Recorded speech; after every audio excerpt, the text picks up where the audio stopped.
kind of ordinary for virtual hearings like this. I want everyone here to be able to watch the hearing without obstruction. If people stand up and block the view of those behind them, or if they speak out of turn, it's quite obvious that it's not fair or considerate to everybody else in this room. So officers would immediately remove those individuals. Now I will explain how we're going to proceed. I'll give my opening remarks and then invite Ranking Member Durbin to give opening remarks. Then Senator Tillis will introduce the nominee. After that, Mr. Patel will have a chance to give his opening statements after we swear him. Patel's statement will begin the first rounds of questioning. Each senator will have an initial 7-minute round of questions. After the first round, we'll do a second 3-minute round of questions. I ask members to do their best to adhere to these limits so that we efficiently, and I thank each of the members of this committee because when we had Attorney General nominee Bondi here, everybody stayed within their time. I expect Mr. Patel to be treated fairly by my colleagues. We're here today to consider the nomination of Kash Patel to serve as Director of the FBI. You're nominated, Mr. Patel, to one of the most important offices in our government. And to get here this far along in the process of your nomination, you gave us much information. You submitted over 1,000 pages of records to the committee, over 1,000 individual interviews, and many hundreds of hours of media. Thank you. I thank your family for coming. I know some of them had traveled to get here, and I know they're very proud of you, and I determined that by looking them in the face. Public trust in the FBI is low. Only 41% of the American people think the FBI is doing a good job. This is the lowest rating in a century. It's no surprise that public trust has declined in an institution that has been plagued by abuse, lack of transparency, and weaponization of law enforcement. Nevertheless, the FBI remains an important, even indispensable institution for law and order in our country. It's the people on the top floor of the J. Edgar Hoover building, not your local FBI agents, that have caused the low approval rating.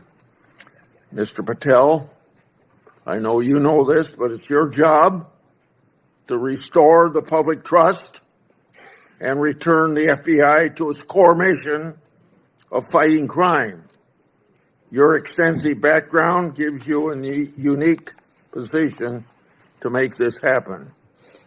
Mr. Patel's career has been a study in fighting unpopular but righteous causes, exposing corruption, and putting America first. For almost a decade, Mr. Patel served as a defender, defending the constitutional rights of some of the least popular people in this country. After serving as a public defender, Mr. Patel joined the Department of Justice under President Obama as a counterterrorism prosecutor in the National Security Division. In this role, he investigated and he prosecuted many important cases, including the World Cup bombing in Uganda, for which he received an award of excellence. In 2017, Representative Devin Nunes asked Mr. Patel to join the House Permanent Select Committee on Intelligence to uncover the truth about Russiagate. And Mr. Patel did uncover the truth. It was during this period of time that, if you remember, I first met you, Mr. Patel. Through tireless Patel showed that Crossfire Hurricane was based upon fraudulent, discredited National Committee and the Clinton campaign. As reward for his efforts to uncover the truth, and you believe this, personally attacked Mr. Patel, and the FBI secretly subpoenaed his records. Now, I know what that is because my treating during my investigation. The attacks Mr. Patel faced during his work in the House of Representatives are similar to the ones that he faces today. These underhanded attacks will be repeated today. Mr. Patel has been accused of having, quote unquote, an enemies list. This is not a fair characterization, as he stated, quote, there is no risk, end of quote.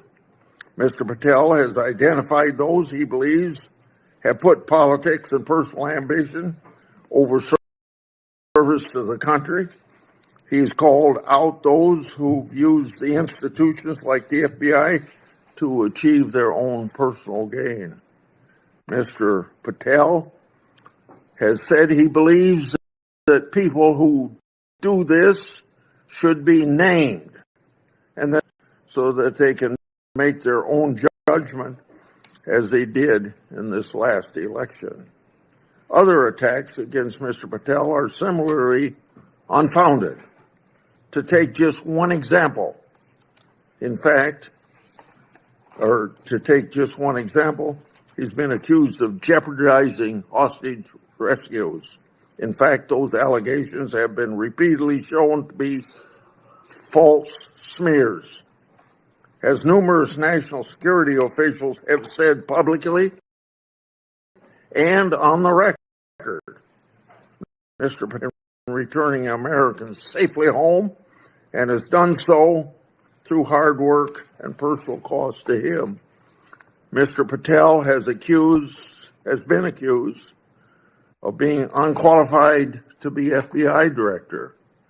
This suggestion ignores his impressive career at the highest levels of government service.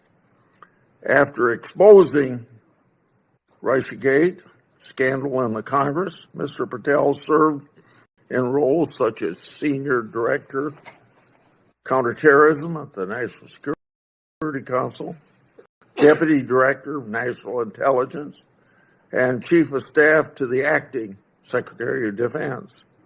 Mr. Patel managed large intelligence and defense bureaucracies, identified and countered national security threats, prosecuted and defended criminals.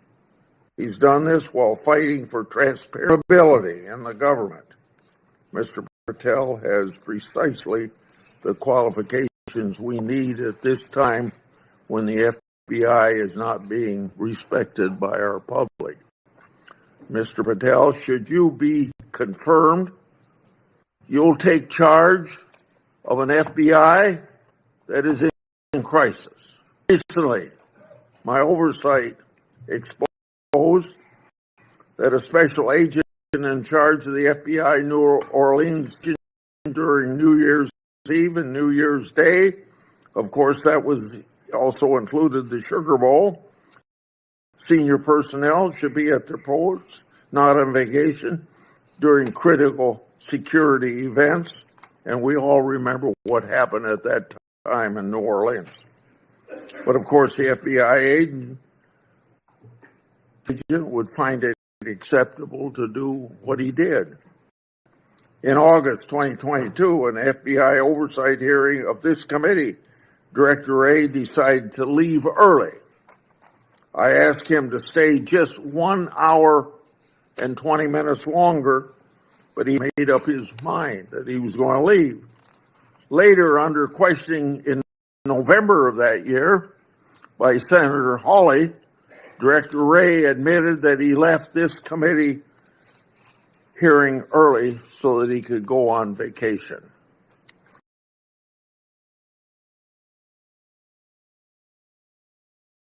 It has shown to this committee and indirectly to the American people.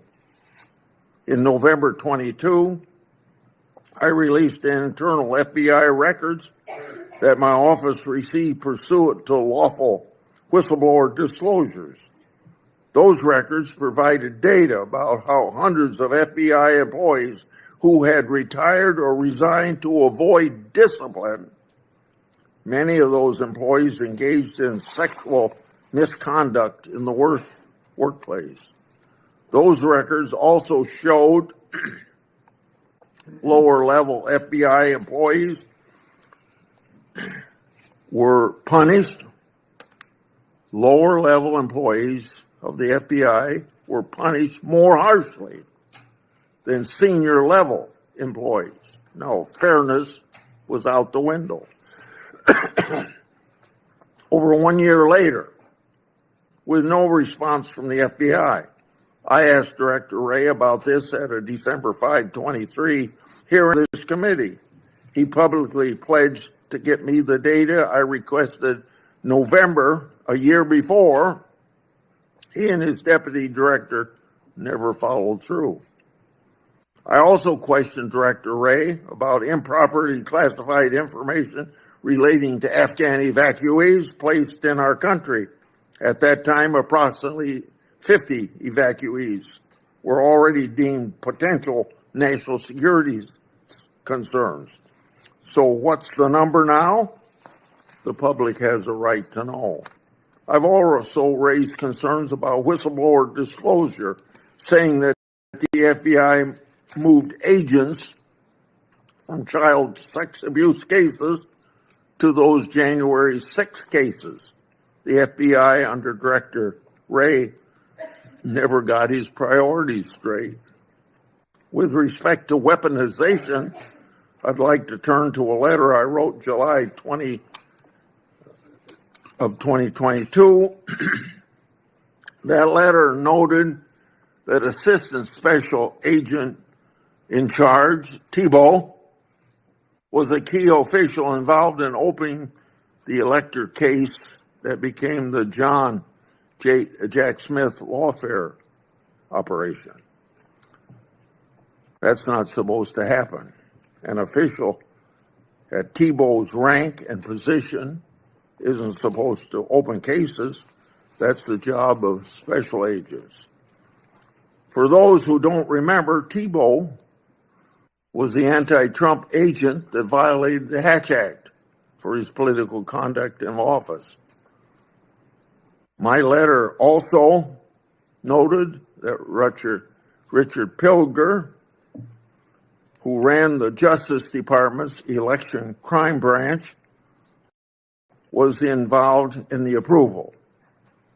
Now I'd like to call the committee's attention to something I'm going to share with you about the FBI's that's never been made public before. Do you have those? Oh, yeah, I'm sorry. In my hand are a series of FBI emails. The first is an email that Thibault sent to subordinate agent on February the 14th, 2022. He said, quote, "Here's a draft opening language we discussed," end quote. The draft opening was attached and it included material that would later become part of Jack Smith's elector case. The second email, February 24th, 2022, email from Thibault to John Crabb, a prosecutor in the U.S. Attorney's Office for the District of Columbia, saying, quote, "I had a discussion with the case team and we believe there is predication to include former President of the United States, Donald J. Trump, as a predicated subject, end quote. This FBI case would later be codenamed Arctic Frost. The third email, February 24th, 2022, email from Thibault to John Crabb, the Attorney General, and the FBI approval will be sought to open the case. The fourth email, February 25th, 2022, email from Thibault, subordinate agent, saying they added Trump and others as a criminal subject to the case. Thibault responded, quote unquote, perfect. The fifth email, March 22, 2022, from Thibault, emailing a version of an investigative opening for approval. This didn't include President Trump. I want to make clear, that one didn't include President Trump as a criminal subject. The sixth email is on April 11th, 2022, from Thibault approving the opening of Arctic Frost. The seventh email is an April 13th, 2022 email from FBI agent to Thibault stating that the FBI deputy director approved its opening. The eighth email on the same date had Thibault emailing John Crabb that the elector case was approved. Crabb responded, quote, thanks a lot. Let's talk next week, end quote. Between March 22nd and April 13th, other versions of the document opening the investigation existed because a ninth email shows that the FBI General Counsel Office made edits on March 25th. Was Trump still removed as an investigative subject? If so, which Justice Department FBI officials other than Jack Smith later added him for prosecution? I expect the production of all records on this matter to better understand the full fact pattern and whether other records exist.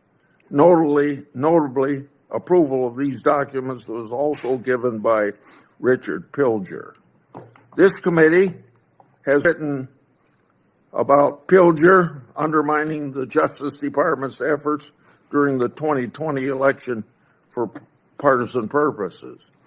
These emails and documents substantiate my July 2022 letter, which the FBI ignored. And I hope you, when you get there, won't ignore my letters. Partisan FBI agents and DOJ officials tried and ultimately succeeded in launching a full field criminal investigation and prosecution of the President of the United States.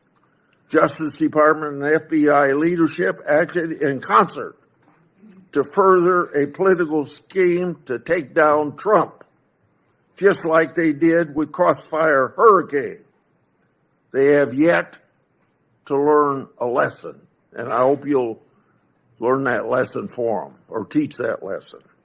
And their conduct, yet again, seriously eroded integrity of this once storied institution.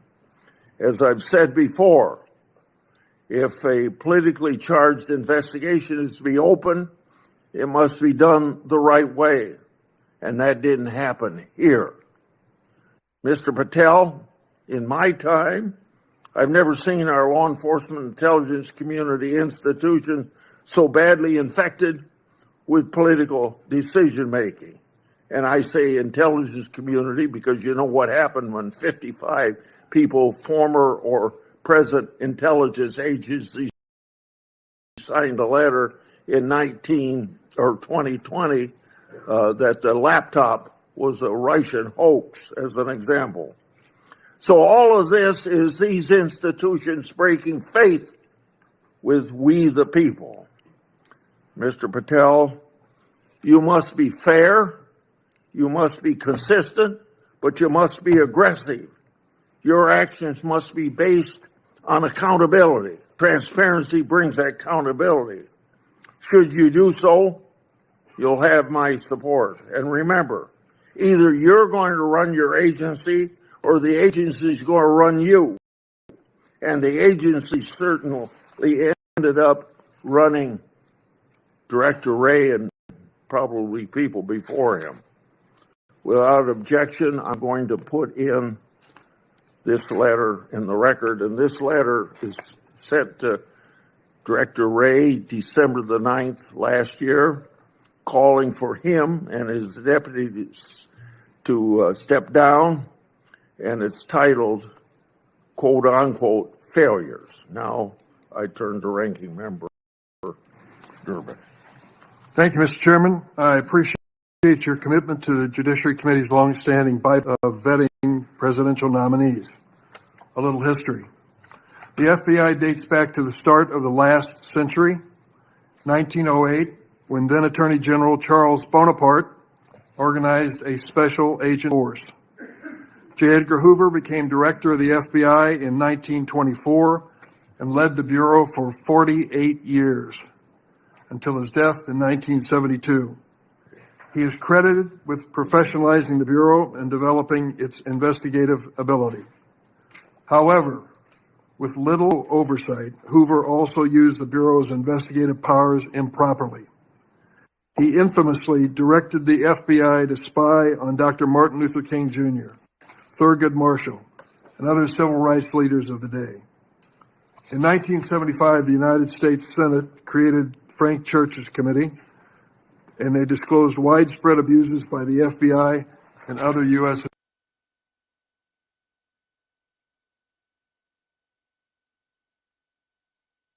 And as a result, quote, groups and individuals have been assaulted, repressed, harassed, and disrupted because of their political views, social beliefs, and their lifestyles. And quote, the intelligence agencies have served the political and personal objectives of presidents and other high officials.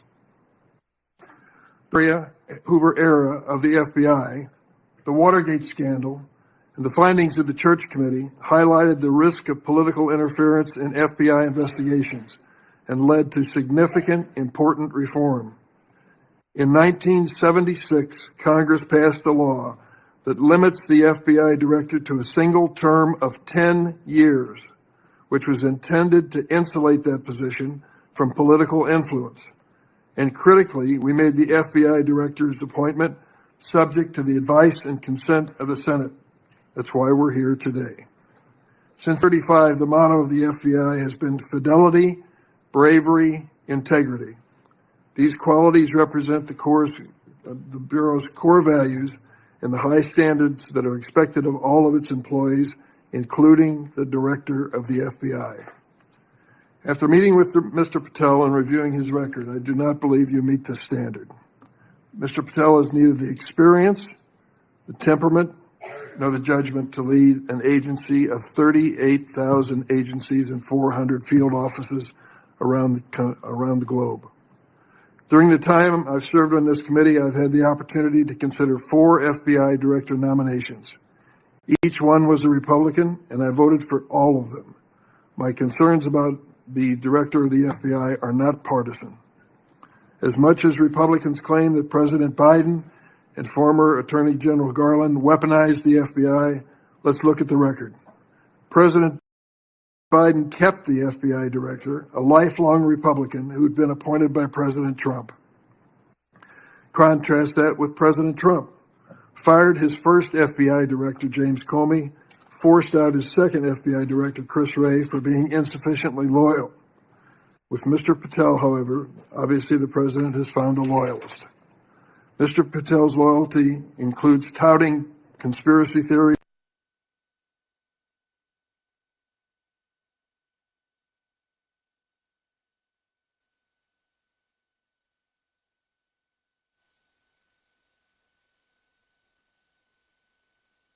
was a Republican, and I voted for all of them. My concerns about the director of the FBI are not partisan. As much as Republicans claim that President Biden and former Attorney General Garland weaponized the FBI, let's look at the record. President Biden kept the FBI director, a lifelong Republican who'd been appointed by President Trump. Contrast that with President Trump. Fired his first FBI director, James Comey, forced out his second FBI director, Chris Wray, for being insufficiently loyal. With Mr. Patel, however, obviously the president has found a loyalist. Mr. Patel's loyalty includes touting conspiracy theories that threatened efforts at President Trump's enemies. How do we know Mr. Patel's theories, his beliefs, what motivates him, what he really believes? He wrote it in a book. This book, Government Gangsters, I urge all of you to read before you cast a vote for this gentleman. Mr. Patel has published at the back of this book a list of 60 people whom he calls, quote, members of the deep state. 60. This list includes many distinguished public servants who've dedicated their lives to our nation. Among them are Democrats and Republicans, including former Trump administration officials like the former Secretary of Defense Esper. Then there is Mr. Patel's plan to, quote, and I quote him, shut down the FBI Hoover building on day one, reopen it the next day as a museum of the deep state. And he has said, quote, we're going to come after people in the media. We're going to come after you. Whether it's criminally or civilly, we're putting you all on notice. Does this sound like the kind of nonpartisan law enforcement professional who should lead the FBI? No, not to me. This is someone who's left behind a trail of grievances throughout his life, lashing out at anyone who disrespects him or doesn't agree with him. Don't take it from me. Listen to these Republicans who worked with him during the Trump's first administration. Attorney General Bill Barr, and I quote, I categorically oppose making Patel deputy FBI director. I said it would happen over my dead body. Patel had virtually no experience that would qualify him to serve at the highest level of the world's preeminent law enforcement agency. National Security Advisor John Bolton. I didn't think he was qualified. He demonstrated no policy aptitude at all. I was forced to hire him.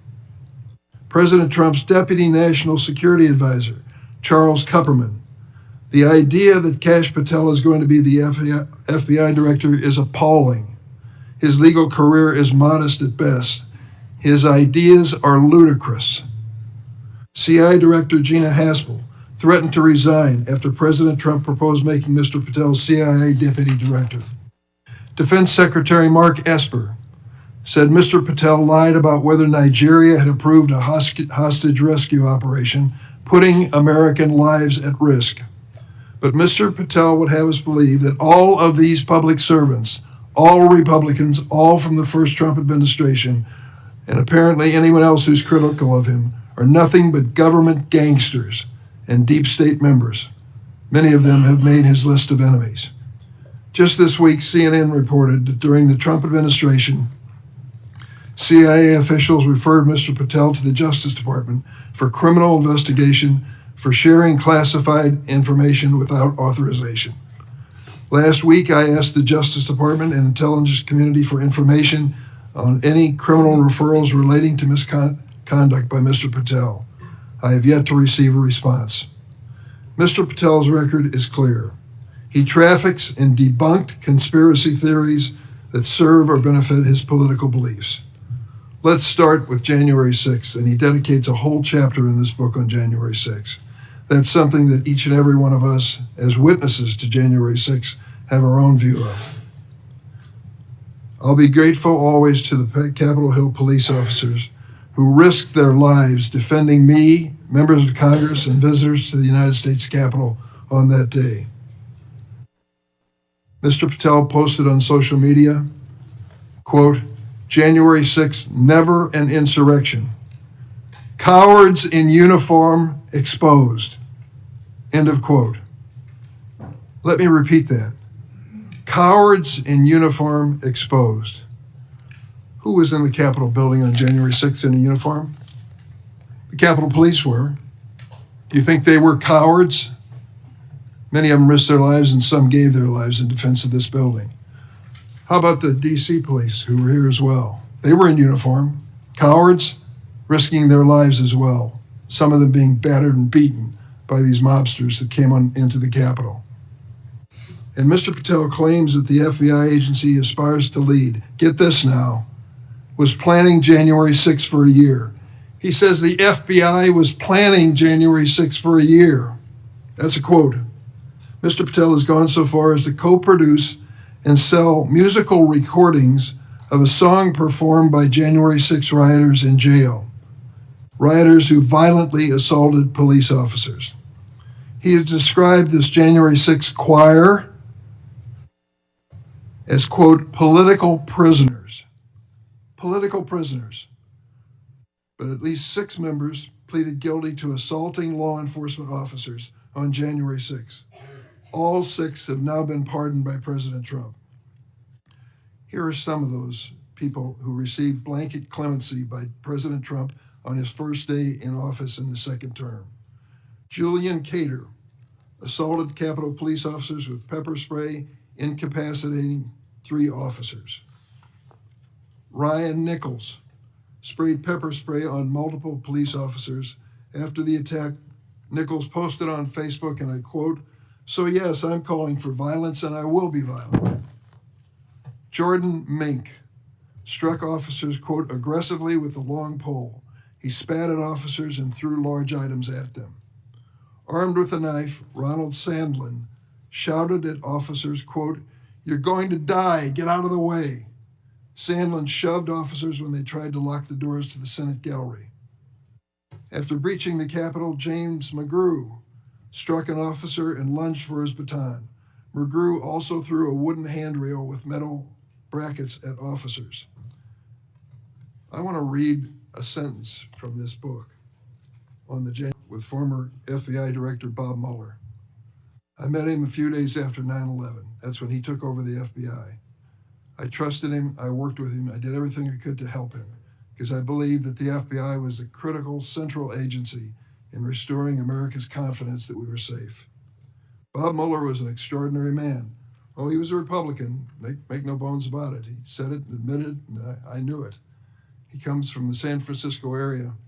And when he was in college and graduated, a friend of his a year ahead of him had enlisted in the Marine Corps and was killed in Vietnam. Bob was inspired to do the same thing, join up in the Marine Corps, and he did. And he was a first lieutenant in Vietnam. He received a Bronze Star with a Valor Pin, and he also received a Purple Heart. He was injured in battle. I read about his experience because after he was healed from that wound to his leg, he returned to combat. He was just that kind of fella. Regardless of party, he was a real American.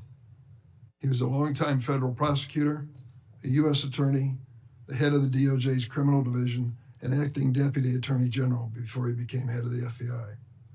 After 9/11, I worked with him, and we had a good relationship, a professional relationship. We didn't always see eye to eye, but I respected him so much for what he had given to this country. In this book, Mr. Patel calls Director Bob Mueller, quote, a swamp creature. With all due respect, Mr. Patel, I've not worn the uniform of this country, and neither have you. To think that you would denigrate Bob Mueller's service to our country and call him a swamp creature is an indication of the depths your political views take you. The FBI plays a critical role in keeping America safe from terrorism, violent crime, and other threats. Our nation needs an FBI director who understands the gravity of this mission and is ready on day one, not someone who is consumed by his own personal political grievances. The American people deserve an FBI director focused on keeping our families safe from terrorism, drug trafficking, and violent crime, not this checklist of grievances we find in this book.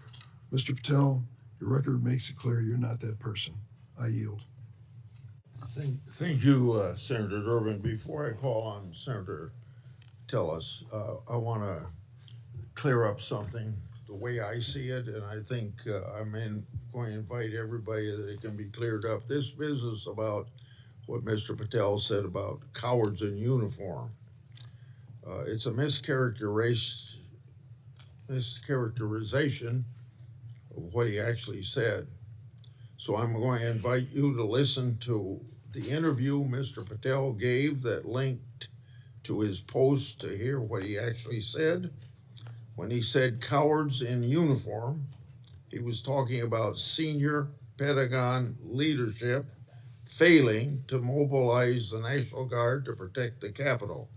His comments had nothing to do with police. Mr. Patel made his comments while discussing an article in the New York Times exposing grave miscommunication between the Department of Defense and the DC National Guard. So I would encourage people to follow up on that. Senator Tillis.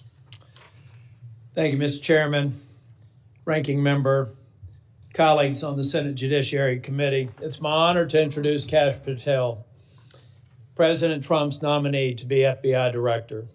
I've completed due diligence on his life and career, and I'm convinced that Kash possesses significant expertise and ironclad commitment to justice, and he's an outstanding choice to lead the FBI. Kash's parents are Indian immigrants of Gujarati ancestry. They're up here in the front row.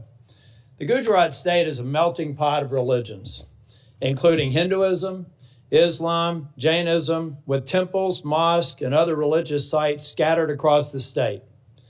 His father was raised in Uganda, but his family had to flee the country to escape repression under Idi Amin. His mother was born in Tanzania. They met and married in India and ultimately made their way to New York City by way of Canada, where his parents, along with 7 brothers and sisters and their spouses and at least a half a dozen kids, lived under the same roof. His parents raised Kash in the Hindu faith, and they instilled in him the values of hard work and education. Kash is a devout Hindu, and consistent with his faith, he's shown respect to people of all faiths. Kash attended the University of Richmond, where he earned his bachelor's degree in criminal justice and history. He went to Pace University School of Law, where he earned his JD, and an international law certificate from the University College of London, Faculty of Laws. Kash began his career as a public defender in Florida, where he led or co-led more than 60 jury trials in state and federal court. Kash clearly demonstrated a devotion to upholding the rule of law and defending the rights of individuals.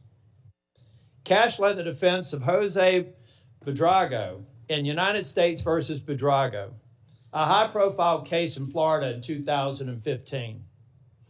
Buitrago was one of the Colombian nationals arrested in a major drug bust involving Operation Backroom. Kash and his co-counsel successfully argued that key evidence was withheld by the prosecution, leading to Buitrago's release. I suspect some of Kash's disdain for prosecutorial misconduct stemmed from this experience. Kash was hired as a senior counsel on the House Permanent Select Subcommittee on Intelligence Committee, in 2017. He told me he distinctly remembers my friend Trey Gowdy comment shortly after they were introduced. He said in Trey's dialect, "Kash, Congress is where righteous investigations go to die. I hope you're ready." I think Kash was ready, and he went on to establish a solid reputation for pursuing the facts, and from there, he held senior posts at the NSC, the Department of Defense, and the DNI. Since leaving the administration in 2020, Kash has written articles and books on national security, law, and governance. Through his work as an author, Kash continues to advocate for justice and transparency, and to be ever vigilant in defending our great democracy and the rule of law. Colleagues, I created a Kash bingo card that I have available to any of my colleagues who would like it on the other side of the aisle. Some may view this as an unserious caricature and not appropriate for this committee. Sadly, I consider it a serious caricature of what I expect to be witnessed today. I think we'll have words like enemies list and deep state. I've already X'd out 4 boxes in the opening statements alone. The fact of the matter is, some people will be here to simply substantiate a false narrative. At worst, they may be just going through an unfounded litany of quotes and half-truths, some of which have already been dispelled by the chairman after the opening statements. Mr. Chair and Ranking Member, in my 10 years in the Senate, I hope I've established a reputation for being fair, doing my homework, and taking tough positions that have been met with harsh criticism. Heck, I've even been censured by my entire state and 30 counties for taking tough positions. And I stand by those decisions today and my decision to support Kash Patel. When President Trump announced his intent to nominate Kash, I contacted Trey Gowdy and others who worked with Kash, and they gave me glowing recommendations. So I called Kash on December the 2nd, and I offered to help him with his nomination. Since then, we have spent hours together, in person and on the phone. I've asked him difficult questions, and I've urged him to reach out to members across the aisle. In fact, Kash Patel has met with 60 members of the U.S. Senate. Every member except the last 3 who were sworn in, and the majority of the members on the other side of the dais in this committee and members off the committee. Chair Grassley, Ranking Member Durbin, friends and colleagues on the committee, I've completed my due diligence of Kash Patel, and I am honored to provide my strongest recommendation for his confirmation. Thank you, Mr. Chair. Thank you for that introduction. Before I swear you, I want to make clear that before you give your statement, if you want to introduce family and friends in the audience, you're welcome to do that. Would you please stand? Raise your hand. Do you swear or affirm that the testimony you're about to give to the committee will be the truth, the whole truth, and nothing but the truth, so help you God? I do, Mr. Chair. Okay. You may proceed. Chairman Grassley, Ranking Member Durbin, and members of the Judiciary Committee, thank you for the opportunity to appear today.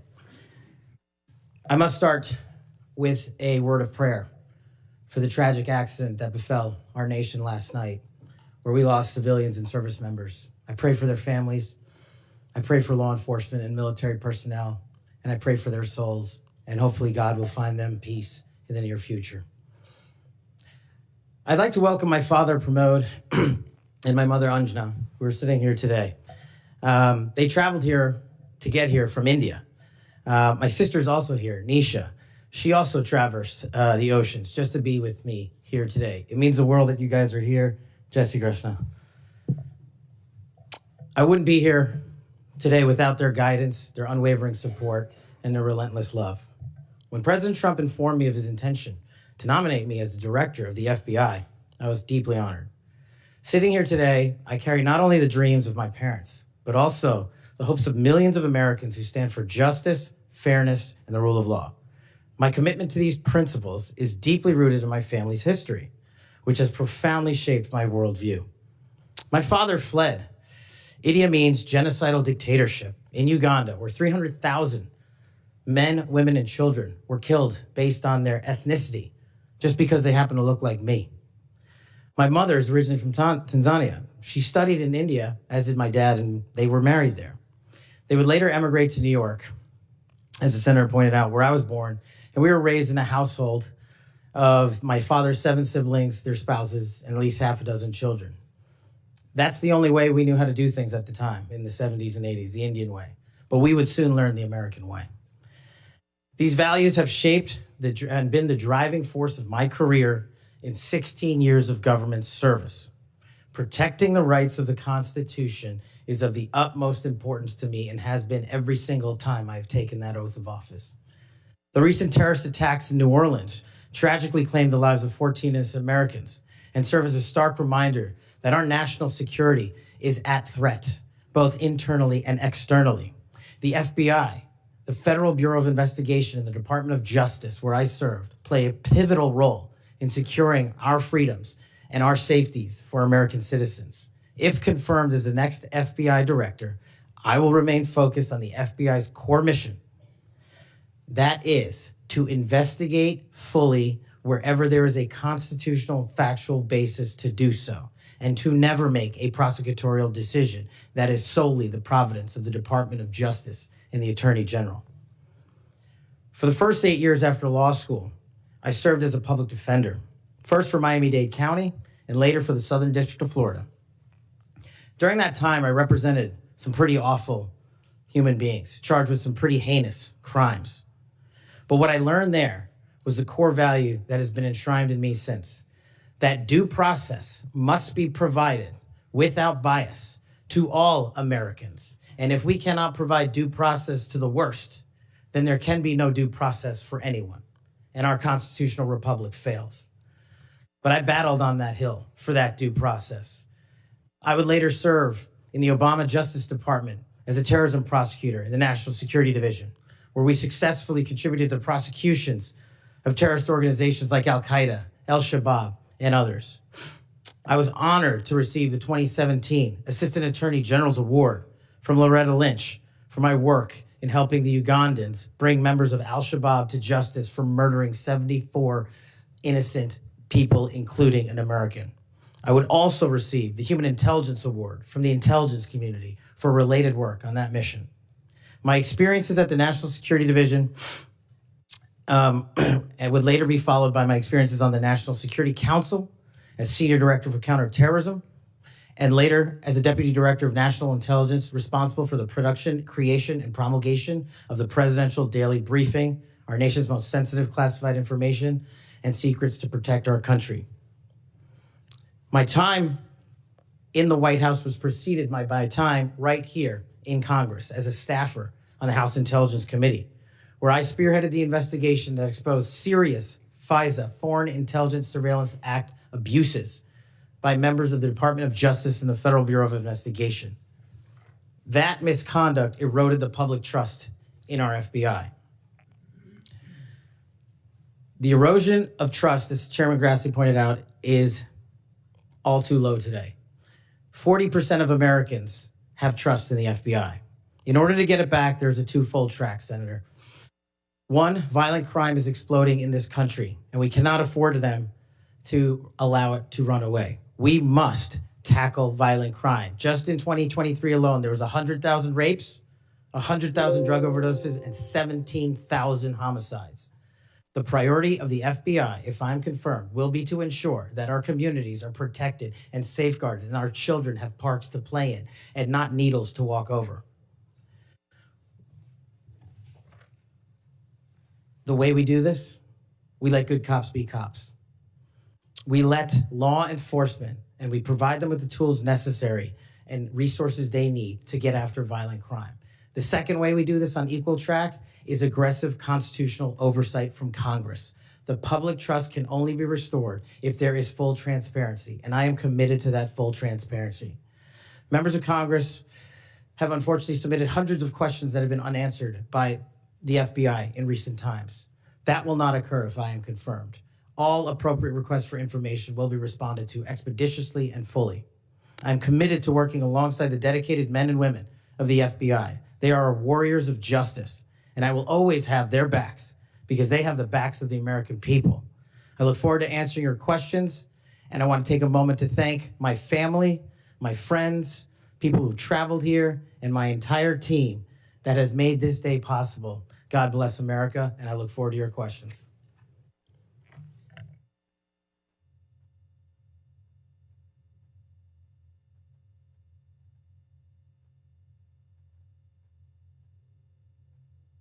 Seven minutes, first round, is that right?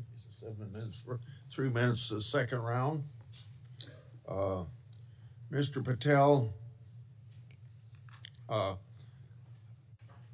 not going to go through all the things that you've done through your career because I said those in my opening statements, but Democrats on the committee say you don't have experience. What are you most proud of from your career in public service? Mr. Chairman, I appreciate the question. It's really humbling to be afforded the opportunity to have served this country for 16 years. But I think what I'm most proud of is my work in national security, protecting the no-fail mission, returning American hostages, killing high-value terrorists that brought hate and destruction to our shores. I've served that mission in Democratic and Republican administrations, and it is the one mission that we cannot fail, and it is the one mission where the FBI must play a critical role. Okay. As you well know, and you and I discussed this in my office, whistleblowers are critical to rooting out waste, fraud, and abuse. Their courage to come forward and make legally protected disclosures about government wrongdoing benefits the country. I think they're politically, they are good American citizens, just want the government to do what it's supposed to do. I think they're treated by bureaucracies, not just in the FBI, but throughout the bureaucracy, like skunks at a picnic. Will you protect whistleblowers from retaliation, unlike former Director Wray, and promote a culture at the FBI that values whistleblowers' important contributions? Absolutely, Mr. Chairman. I share in your beliefs about the importance of whistleblowers. So we've spent a lot of taxpayers' money ruining whistleblowers. Will you commit to ensuring that no taxpayer money will be used to identify and retaliate against whistleblowers? Senator, if I'm confirmed, it will not. Okay. You and I have heard a lot of criticism about various statements about January 6th. You said, quote, those who broke actual laws should be prosecuted, end of quote. But you've also called out the partisan nature of prosecutions and compared how the Biden Justice Department treated January 6th defenders with how they ignored many other crimes. Those include crimes related to illegal immigration, as well as riots that took place around the country. So explain your position on January 6th to this committee, and how do you respond to critics who say that you're anti-law enforcement? Mr. Chairman, I greatly appreciate the question, the opportunity to discuss that. If anyone wants to consider me as anti-law enforcement, then look at my 16 years in government service, whether I was trying 60 jury trials in state and federal court upholding the rights of the indigent and breathing life into constitutional due process, or later as a national security prosecutor, where I served this country and overseas, and later when I was a Joint Special Operations Command civilian embedded with SEAL Team 6 and Delta, chasing down some of the most high-value target terrorists there are on this earth and successfully achieving a mission end state. I have always respected law enforcement. I have taken that oath and will take that oath again, God willing, to be the next director of the FBI. As for January 6th, I have repeatedly, often, publicly, and privately said there can never be a tolerance for violence against law enforcement. And anyone that commits an act of violence against law enforcement must be investigated, prosecuted, and imprisoned. And on January 6th, I said the same thing about acts against law enforcement. The Capitol Police, who I have served with, and when I was Chief of Staff at the Department of Defense, rushing to the aid of the members of this committee and your colleagues to provide the National Guard, was my top mission priority, not politics. And that is my love of this country, to protect our laws and our way of life. And it was no different. If there's any ever corruption, I have been the first to call it out. And I will continue to call out corruption in government service, because it is a privilege to serve this nation. Thank you, Mr. Chairman. Outside of this committee, and some people on this committee have accused you of promoting the QAnon movement. My colleagues have already asked your future boss, Mr. Bondi, many questions about this. I think it's easy to see these attacks for what they are, guilt by association. Are you a follower or promoter of QAnon? No, Senator. In fact, I have publicly, including in the interviews provided to this committee, rejected outright QAnon baseless conspiracy theories or any other baseless conspiracy theories. They must be addressed head on with the truth, and I will continue to do that. And I will always continue to support Americans who support law enforcement, our military, and want a secure border. Over the past 4 years, the FBI and Justice Department have weaponized law enforcement towards partisan ends. This has affected you personally. You, along with even members of my staff, were the victims of FBI overreach when they secretly subpoenaed your records during the investigation into Crossfire Hurricane. Inspector General Horowitz of Justice Department was right to say actions like this have a quote unquote chilling effect on whistleblowers. How do you intend to make sure that this kind of misconduct never happens again? Senator, this may be one of the scenarios that most uniquely qualifies me to take command at the FBI. Having been the victim of government overreach and a weaponized system of justice and law enforcement, I know what it feels like to have the full weight of the United States government barreling down on you. And as the Biden Inspector General determined, those activities by the FBI and DOJ were wholly improper and not predicated upon law and facts. I will ensure, if confirmed, that no American is subjected to that kind of torment, to that kind of cost, financially and personally. And most importantly, I will make sure that no American is subjected to death threats like I was, and subjected to moving their residences like I was, because of government overreach, because of leaks of information about my personal status.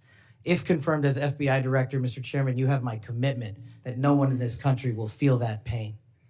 Senator Durbin.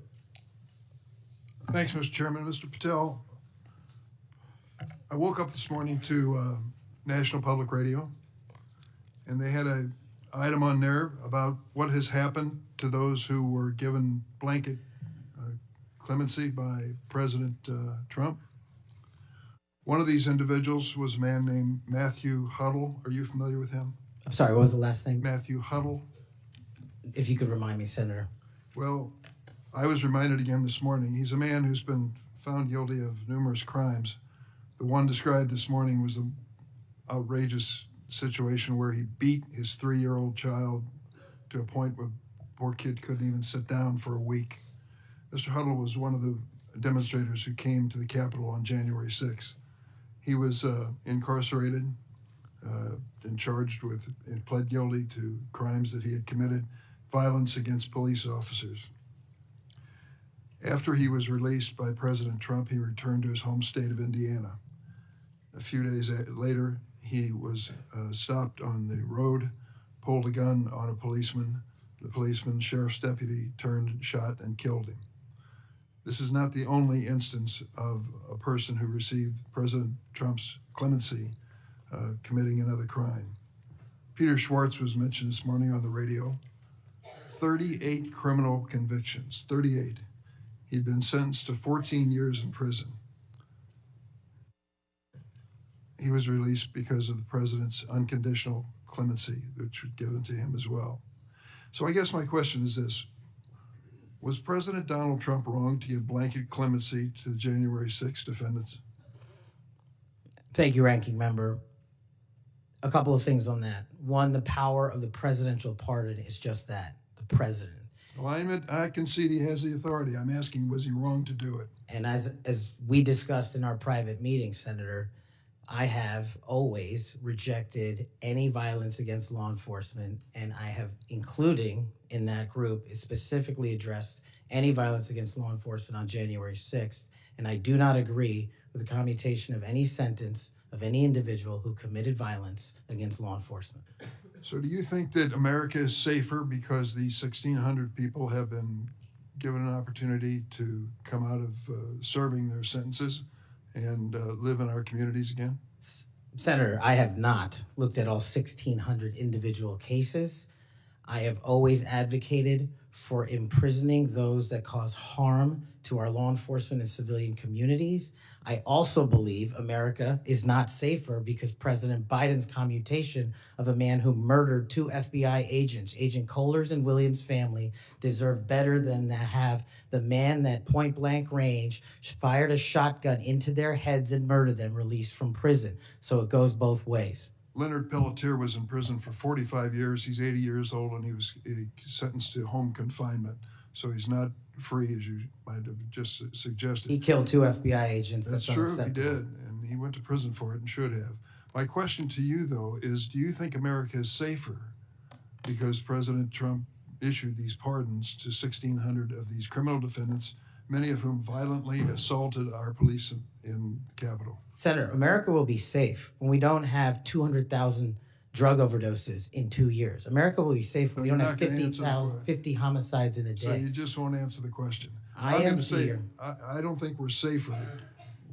Matthew Huddle was sent back to Indiana. I don't think we're safer with Peter Schwartz. I could go through a long list of individuals, some of who were wanted in states, members of this committee. Let me move to another topic if I can.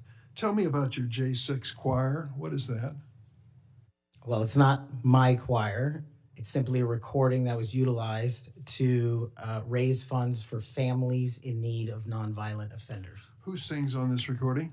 I don't know, Senator. What did you have to do with it? Simply to raise funds to assist families of nonviolent offenders whose kids needed college education payments and whose rent needed being paid. My understanding is that the performers on this J6 choir were the rioters who are in prison.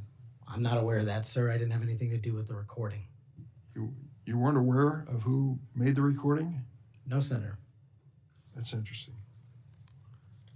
Did you receive any money for selling copies of that music or that recording? Absolutely not. Okay. You do have a foundation, though, do you not?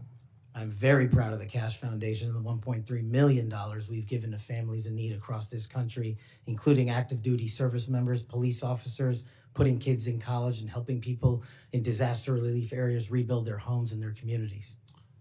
1&0 LLC, are you familiar with that? Sorry? 1&0 LLC? I believe, Senator, you're referring to the LLC that one of the individuals has his private business with. Is it part of the Kash Foundation in any way? Only in that one of the members of the board has that LLC for his outside business. Andrew Allis? I believe that's his name, yes. Yes. Do you know how much was paid to him from your charitable work? Yes, like any other charity, we had to go out and fundraise, something I'm sure every member of this committee is familiar with. And we use digital marketing campaigns. And I believe we paid a digital marketing company through 1&0 $250,000 to raise $500,000, which we gave away to families in need, like when hurricanes struck Florida, Texas, and North Carolina. We will be going through the details of your foundation and the expenditures with the questions for record that the chairman has mentioned. I look forward to a chance to answer those under oath. Mr. Patel, you frequently associated with and sometimes praised extremist figures with well-documented histories of racism, anti-Semitism, conspiracies, and the like. In September of 2023, you appeared with Laura Loomer at an event promoting your book, this one here. You shared a photo of yourself and Loomer in which you held her book and she held yours. Just a few months before this event, Ms. Loomer posted on X that the September 11 terrorist attacks were, quote, an inside job. Around that time, she accused Florida's First Lady, Casey DeSantis, of exaggerating her cancer diagnosis to gain voter sympathy. A number of my Republican colleagues on this committee have criticized Ms. Loomer's extremism. One of my colleagues described her as a, quote, crazy conspiracy theorist who regularly utters disgusting garbage. Another called her really toxic. Given all of this, why did you associate with Ms. Loomer? Senator, as you can see, I took a photograph with an individual who showed up at a book event. I don't believe I'm guilty by association, and I certainly don't believe that an individual who was the first minority to serve as the Deputy Director of National Intelligence for this country is a racist in any way, and I detest any conjecture to the contrary. You familiar with Stu Peters? Does that name ring a bell? I'm sorry, what? Are you familiar with Mr. Stu Peters? Not off the top of my head. He made 8 separate appearances on his podcast. He promoted outrageous conspiracy theories and worked with a prominent neo-Nazi. There are more, Ted Nugent, it goes on, list goes on. I'm just asking, when it comes to your association with individuals, why are so many of them in this category? My association, as you loosely define it, is by appearing in media over 1,000 times to take on people who are putting on conspiratorial theories and to devour them of their false impressions and to talk to them about the truth. That is something that I will always continue to fight for, Senator. Senator Graham. Thank you. We'll eventually talk about the FBI. That's the job you're up here for, right? Have you ever been subject to racism as an individual? Unfortunately, Senator, yes. I don't want to get into those details with my family here. Oh, let's get into a few of them. Tell me about it. Well, if you look at the record from January 6th, where I testified before that committee, because of my personal information being released by Congress, I was subjected to a direct and significant threat on my life. And I put that information in the record. I had to move. In that threat, Go ahead. I was called a detestable, and I'll apologize if I don't get it all right, but it's in the record, a detestable sand nigger who had no right being in this country. You should go back to where you came from. You belong with your terrorist home friends. That's what was sent to me. That's just a piece of it. But that's nothing compared to what the men and women in law enforcement face every day. And that's why they have my support. Okay. Growing up, were you subject to racism? Yes, sir. Okay. Now, I think the reason you're here has a lot to do with your work on Crossfire Hurricane. Are you familiar with that FBI operation? I am, Senator. So Senator Durbin mentioned the church report and the history of abuse, but he failed to mention Crossfire Hurricane. He failed to mention the Horowitz report. Wonder why? If you're waiting for these guys over here to figure that out, you're gonna die waiting. So this is the Nunes memo. You work for Mr. Nunes over on the Sorry? House side? David Nunes? Sorry? Are you familiar with this memo by the Foreign Intelligence Service Act abuses Yes. at the Department of Justice? Absolutely. Did you help write this memo? I did as a staffer. Okay, I'm gonna put this in the record. Thank you. In this memo, you kind of dissected the abuses of Crossfire Hurricane, right? I did, Senator. And the Mueller investigation. So the Crossfire Hurricane investigators, 2 of them were Strzok and Page. Are you familiar with them? I am, Senator. Okay, it was opened up on July the 31st, 2016. And here's what Strzok said. And damn, this feels momentous because this matters. The other one did too, but that was to ensure we didn't F something up. This matters because this matters. So super glad to be on this voyage with you. That's to Page. And Page responds a couple of months later, he's not ever going to be President, right? Talking about Trump. Strzok, no, he won't. We'll stop it. Is it fair to say that the people in charge of investigating Crossfire Hurricane hated Trump's guts? Well, you don't have to take my word for it. That statement, along with the statements from the sources. Are during the those days operations. over in the FBI, you hope? Well, if they're not, they will be. Okay, good. You know who Carter Page was? I do, Senator. Do you know that the FBI secured warrants against him on 4 different occasions? Yes, Senator. Do you know that the information that they relied upon came from the Steele dossier? I do. Was it you that were able to find out that the Steele dossier was a bunch of crap? Yes, Senator. We followed the money and we exposed the fraud that was the Steele dossier. And the primary subsource was Ignor Danchenko, right? That's correct, Senator. And he was actually a Russian analyst. That's right. Are you aware that in January he told the FBI that, let's see, what did he tell the FBI? still had no proof to support the statements, then it was just talk. The primary subsource explained to the FBI that his information came from word of mouth and hearsay, conversations he had with friends over beers, and some of the information were statements he heard made in jest. And he told the FBI this in January That's of right. 2017. And they got 2 more warrants after that. That's correct. Are you aware that the FBI had volumes of information that the Steele dossier was a bunch of bullshit and nobody ever told anybody at the top? I am, sir. We exposed Or it. they lied about being told. That's correct. So are you aware of the fact that the FISA court rebuked the FBI?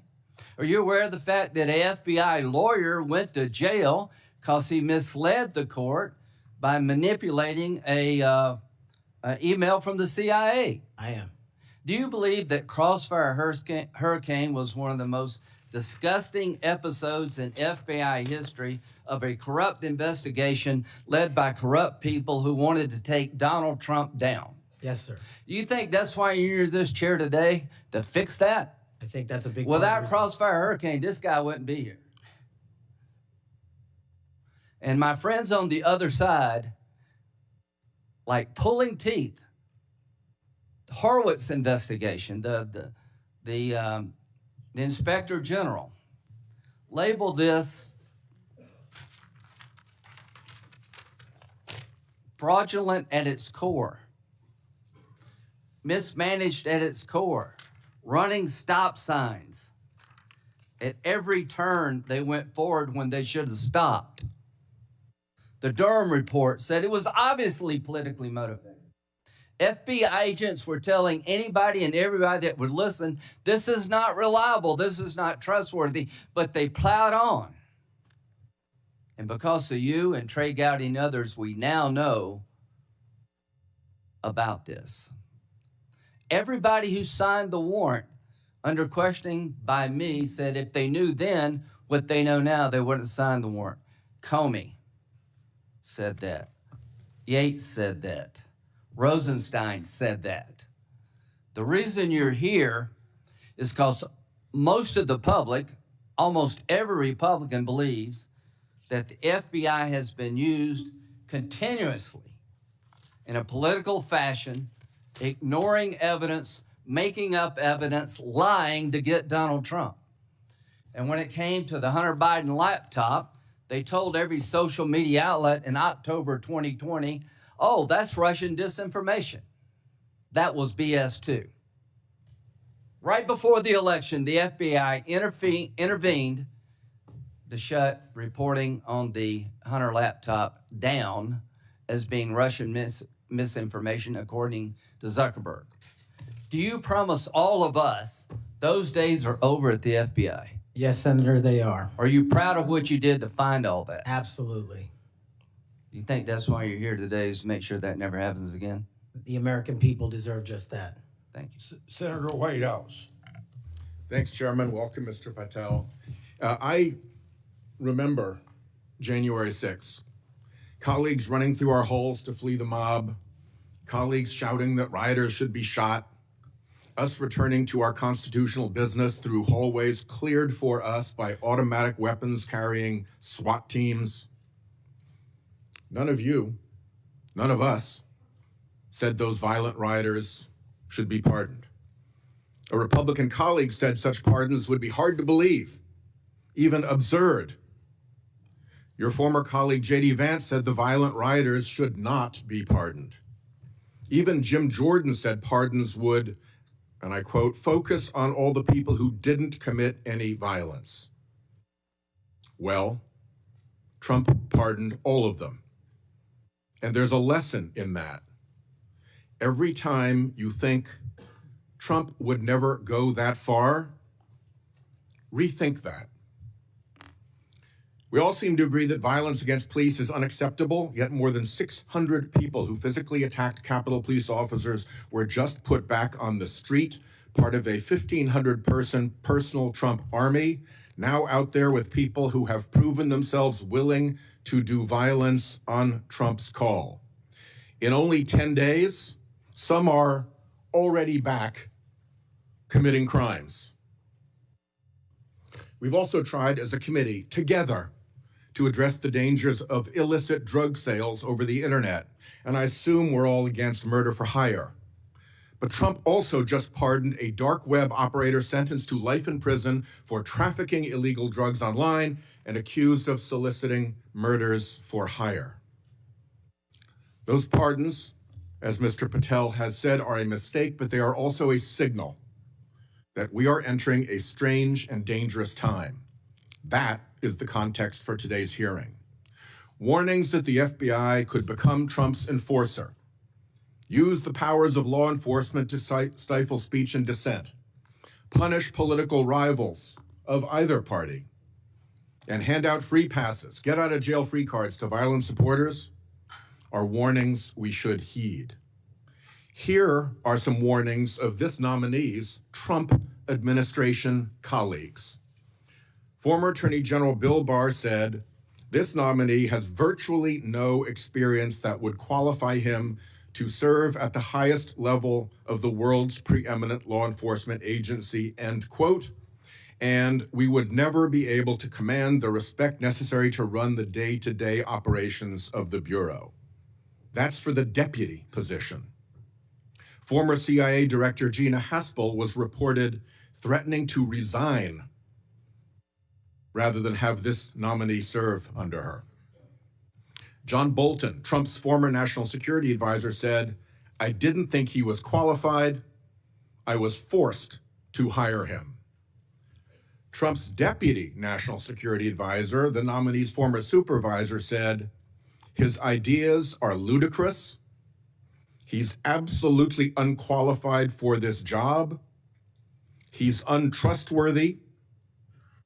And it's an absolute disgrace to even consider an individual of this nature." That's from Republican appointees who worked with him. And here's what this nominee himself has said about using his office to prosecute journalists. "We will go out and find the conspirators, not just in government, but in the media. We're gonna come after you, whether it's criminally or civilly." Is that a correct quotation, Mr. Patel? Senator, that's a partial quotation. But it's correct. In part. Regarding his publication of his enemies list, Mr. Patel proclaimed, "The manhunt starts tomorrow," and reposted a video depicting him taking a chainsaw to his political enemies. Is that you, Kash Patel, reposting that at the top of that page? Senator, I had nothing to do with the creation of that meme. Is that you reposting it, was my question. And that's me at the top. You said FBI agents were responsible for the violence on January 6th, and I quote you here, "beyond a reasonable doubt." Is that what you said? That's completely incorrect, and I appreciate the opportunity to address that. I'll give you an opportunity in writing, but this is my time now. Have at it. An Inspector Attorney General investigation found that that was false. And you said we should impeach judges who rule against Donald Trump, who are, in your words, political terrorists. When this nominee tries to explain all this away, keep one thing in mind. He's testified under oath before a Colorado judge who presided over a Trump case in which he was a witness. And the judge found, and I'm quoting here, he was not a credible witness. His testimony is not only illogical, but completely devoid of any evidence in the record. That's from a judge. This is a dangerous time, and I ask all my colleagues to consider whether these plain comments by this person and by his own Trump administration colleagues should be given a blind eye, just overlooked, or whether, like the warnings of pardoning violent January 6 offenders, there are warnings to be heeded. There is an unfathomable difference between a seeming facade being constructed around this nominee here today and what he has actually done and said in real life when left to his own devices. Conduct shows character. And if you look at history, you see the danger of security chiefs in authoritarian regimes becoming the tools of political power. The characteristics that they often show are that they are vengeful, that they are grandiose, that they are intemperate, that they are partisan and blindly loyal, and that they are servile and won't say no. I'm afraid that the history of this nominee's conduct raises those warnings. And I yield my 1 second back. Before Senator Cornyn, you said you'd like to explain something. I forget the point he made. You can do that now if you want to. Simply this, Senator. In the collective, all of those statements are taken out of grotesque context. And anyone that thinks my 16 years of service isn't exemplary on how I would proceed if confirmed as FBI is intentionally putting false information into the public ether and creating more public discourse. The only thing that will matter if I'm confirmed as a director of the FBI is a de-weaponized, depoliticized system of law enforcement completely devoted to rigorous obedience of the Constitution and a singular standard of justice. Before I call on Senator Cornyn, I'd like to say that we've heard about the January 6th pardons. I think it's important that we remind people at the same time of some pardons by the previous administration. Thomas Sanders, a kidnapper who murdered a 12-year-old girl named Lexus and her mother, Swellen Roberts. Adrian Peeler, a Connecticut drug kingpin who was convicted in the death of an 8-year-old boy and his mother. Leonard Peltier, that's already been referred to, that murdered 2 FBI agents. And even Director Wray, at that time, former Director Wray, said that that shouldn't have happened. And Judge Michael Conahan, who took kickbacks for wrongly sending juveniles for profit detention centers, and Alex Saab, who laundered illicit proceeds for narcotics terrorists, Nicholas Madero, and was a key connection between Venezuela and Iran, and 5 family members of his own family. President Biden did that. Senator. Welcome, Mr. Patel. Do you believe America is an exceptional nation? It's the greatest nation. Your family went through a lot to get here, They sure did. and your life story is, I think, a great example of people pursuing the American dream. Do you believe a large part of what makes America an exceptional nation is the rule of law? It is one of the fundamental precepts that determines that. And why is that? Because without a singular application of a rule of law, we go back to the Uganda that my father fled in Idi Amin. I believe that the 2 most important institutions in America to preserve and protect and enforce the rule of law are the FBI and the Department of Justice. And the sort of politicalization that Senator Graham and others have already talked about during the Crossfire Hurricane investigation or project of James Comey at the FBI, and the abuse of intelligence tools like Title I of Section 702 are a betrayal of American values and adherence to the rule of law. And I think your biggest task is going to be, along with Pam Bondi at the Office of the Attorney General, is to restore the rule of law to the Department of Justice and the FBI. Are you willing to do that Absolutely, Senator. without regard to partisan affiliation or politics? Absolutely.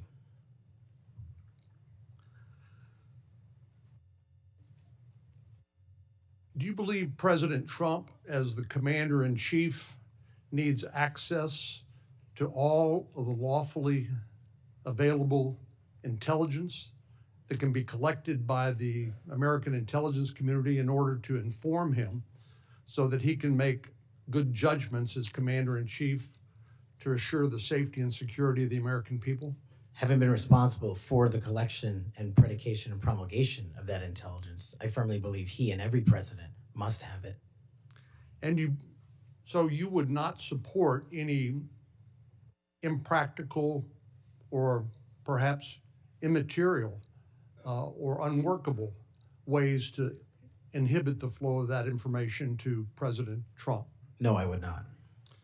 So let me just ask you, you and I have talked about this a number of times, and this has come up before in a number of different contexts. But as I've always said, I think Section 702 of the Foreign Intelligence Surveillance Act is the most important law that most Americans have never heard of. Yeah.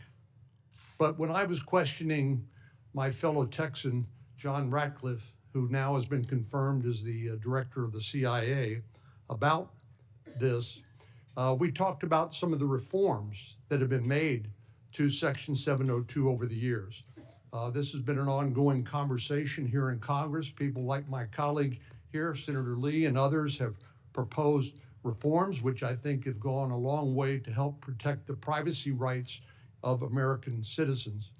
But let me just point out some of the improvements that have been made over the years. This is not the same 702 that was in effect during President Trump's first terms. These are a number of things that we did together on a bipartisan basis to make sure that the balance between the national security interests of the American people and the privacy and constitutional rights of American citizens were protected. Do you agree with that? Yes, Senator, I do. And I think Senator Tillis, with his typical outstanding graphics, has a wonderful handout which lays all of that out. But one of the things that's come up, and we've discussed this, is the idea that in order to query lawfully collected intelligence under Section 702, that somehow, if a U.S. person's name is involved, that a warrant would be required. Now, you're a lawyer who's represented defendants as a public defender. You understand that what probable cause is required, what sort of evidence is required to be produced to a judge in order to get a warrant. Do you believe a warrant requirement is a practical and workable or even a necessary element of 702? If I may just give some context on that, Senator. Having a background not only utilizing FISA and 702 as a national security prosecutor, but as a civilian at JSOC and later as an intelligence official and the Deputy Director of National Intelligence, 702 collection formulates over 45% of the presidential daily briefing that you referred to earlier. I actually have heard it's as high as 60%. It's a lot. It's a lot. And the issue for me is not with FISA and 702. The issue has been those that have been in government service and abused it in the past. And so we must work with Congress to provide the protections necessary for American citizens. Dealing with these matters, including hostage rescue operations in real time, which we use FISA collection to find and save American hostages, having a warrant requirement to go through that information in real time is just not comportive with the requirement to protect American citizenry. I'm all open to working with Congress on finding a better way forward, but right now, these improvements that you've made go a long way. Well, and Director Ratcliffe said that he did not believe that, given the context of 702 collection, whether a foreign target communicates with a U.S. person, that there'd be sufficient evidence to go to the Foreign Intelligence Surveillance Court or any other court to demonstrate probable cause. Do you agree with that? Yeah, just in real time, Senator, excuse me, it's almost impossible to make that function and serve the national no-fail mission. I think you hit the nail on the head when you point out the lack of trust. Any of these tools can be abused by people who are willing to break the law or abuse these tools or violate the public trust. Director Ratcliffe again used, I thought, a helpful analogy. I'll see if you agree with it. He said the knives in your kitchen have a very useful and beneficial purpose, but they too can be misused for. Do you agree with that? Absolutely, Senator. And similarly, do you agree that tools like Section 702 of the Foreign Intelligence Surveillance Act can be used appropriately to protect national security, but they can also be abused by people who are willing to cross a line they should not cross? They're both true, and that's why we need to work together to make sure Americans have trust again in these surveillance measures that we utilize to protect our country. Thank you. Senator Klobuchar. Thank you very much, Mr. Chairman. Mr. Patel, I think you know that I have great respect for the men and women of the FBI, their mission, fidelity, bravery, integrity. I believe they deserve a director who respects their work and sacrifices, and they deserve a director who's focused on their mission. This is not about bingo cards or games. This is not about revenge. This is about the safety of our country and the people that work in the FBI. And the FBI runs on facts, it runs on truth. Truth matters, and without truth, the whole system breaks down. You said that Donald Trump has every right to tell the world that in 2020, 2016, and every other election in between was rigged by our government because they were. Yes or no, did you say that? I don't have that statement in front of me. But Okay, that was from August 27th, 2023 Thrive Time show. I'll put it on the record. These claims made in that statement were rejected by courts, including by Republican judges. Is that correct? I don't have enough of the facts in front of me to make that assessment. I will put that statement on the record, but I think everyone in this committee, including the Republican members, knows that these statements were rejected by courts. You were asked about the police officers in the Capitol who testified in the January 6 hearings, and you accused them of lying. Is that correct or not correct? I don't think that's accurate. Okay, Joe Packed podcast, March 2024, we'll put it on the record. I was there. The police officers were heroes that day. Yes. Did you post on your personal social media account in May of 2024, January 6th, never an insurrection, cowards in uniforms exposed. They broke the chain of command. I believe you're referencing a post that was shown in part earlier. I don't have it in front of me. You posted it, and it was on your account, and we will again put that out there once more as we go on. I don't want to lose any more time on this, but every one of these, there's a record of it, and you haven't answered. You promoted a COVID vaccine reversal or detox supplement. One scientist said, I quote, "None of these substances in any form would minimize side effects from a COVID-19 vaccine." That is preying on innocent people. Did you perform clinical trials before you made that claim? I'm not a doctor, so no. But you did promote this supplement and told people that it would reverse or mitigate the side effects from COVID vaccine. Did I give people an opportunity to make an independent choice for what's best for their families? Yes. You did that last year, correct? I don't have it in front of me again, Senator. Mr. Patel, the FBI tackles some of the most complex threats that we face: terrorists, hostile foreign powers, violent gangs, fentanyl, criminal organizations. Your mission, though, has been to go after people. I've looked at it. I've read this stuff. Yes or no? When Trump wins, did you say this? When Trump wins in 2024 and is in power in 2025, we can prosecute them, referring to Justice Department officials for an actual RICO statute violation, for criminally organizing the United States government to break the law to rig presidential elections. Did you say that, yes or no? Again, Senator, you're reading a partial statement, so I'm unable to fully respond. Okay, again, we'll put it on the record. X22 report podcast 20, that is from, I'll get you the date, about a year ago. One of the names on your list was Bill Barr. You Chairman Grassley has called him one of the most capable cabinet officials I've ever been able to vote for. Senator Graham has said, I have nothing but total respect and admiration for the job done by William Barr as Attorney General of the United States. Is Bill Barr on your list of whatever you want to call them, been referred to as an enemies list? You've called them deep state after serving his country as the Attorney General of the United States. Is he on your list because of a personal vendetta? Well, it's not whatever we want to call it, Senator. With all due respect, it's not an enemies list. That is a total mischaracterization. I asked you, And- I actually used the words you used for the list, which was deep state, right? That's what you put at the It is top. a glossary Against in the the Attorney back. General of the United States. Is it because of a personal vendetta that he's on the list? You're under oath. I have no personal vendetta against Bill Okay, Barr. he said about you, you would never be able to command the respect necessary to run the day-to-day operations of the Bureau. That was actually in writing in his book. He had virtually, about you, no experience that would qualify you to serve at the highest level of the world's preeminent law enforcement agency, and that your appointment, as noted by Senator Durbin as Deputy Director to the FBI, would happen over his dead body. Is it, yes or no, why you would put him on the list of deep state as a former Attorney General, Trump Attorney General of the United States, because he wouldn't break the law for Donald Trump? Is that why? Absolutely not. As you know, he repeatedly told the president in no uncertain terms that he did not see evidence of fraud that would have affected the outcome of the election. Did you say in February of 2021 that the election stuff was never my job and I stayed out of that stuff? Again, I don't know what comment you're referring to, but I'm sure you're reading a piece of something. You said it on Pushback on a podcast.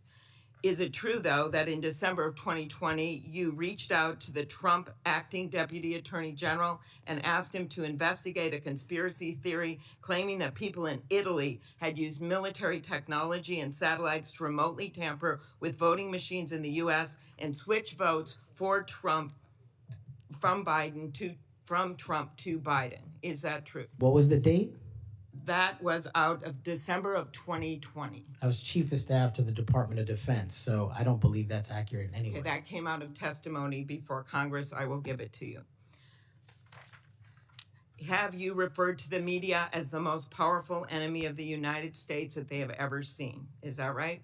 Again, you're reading a quote. I take that Each you're to reading it CPAC accurately. 22324. You said we're going to come after the people in the media who lied about American citizens who helped Joe Biden rig the elections. We're going to come after you, whether it's criminally or civilly. Is that something you said? That's a partial statement of what I said. Steve Bannon's podcast. You also said you would put the entire fake news mafia press corps on your list. Is that correct? Is that what you said? I don't have that in front of me. Benny Johnson's podcast 82123. You have said that the FBI, including today, you said that they remain utterly corrupt. This is an agency with agents who have taken down terrorists, taken down bank robbers, taken down crime. And you wrote that the FBI has become so thoroughly compromised that it will remain a threat to the people unless drastic measures are taken. Do you know that under Chris Wray's leadership, he took over at a very difficult time, we all know that, appointed by President Trump, that during his tenure, the applications to the FBI has in fact tripled? Do you think people would be applying to that agency like in those numbers if they thought it was so corrupt? The American public's trust in it is at 40%. That's an all-time low. Did you say that the FBI headquarters should be shut down and reopened as a museum of the deep state? Mr. Chairman, are we allowed to go an extra time? Let's see, you get a second round. Before I call on Senator Could Lee. he just answer the question if he said that the FBI headquarters where they investigate cybercrime and terrorism Mr. should Chair. be shut down and opened as a deep state? Hey, Mr. Chair. As a museum. Did he say that the headquarters should be shut down? Mr. Chair. I deserve an answer to that question. I He guess is it's- asking to be head of the FBI, and he said that their headquarters should be shut down. Mr. Chair, parliamentary inquiry. You got anything you want to say, Mr. Patel, before I go on to Senator Lee? Simply this.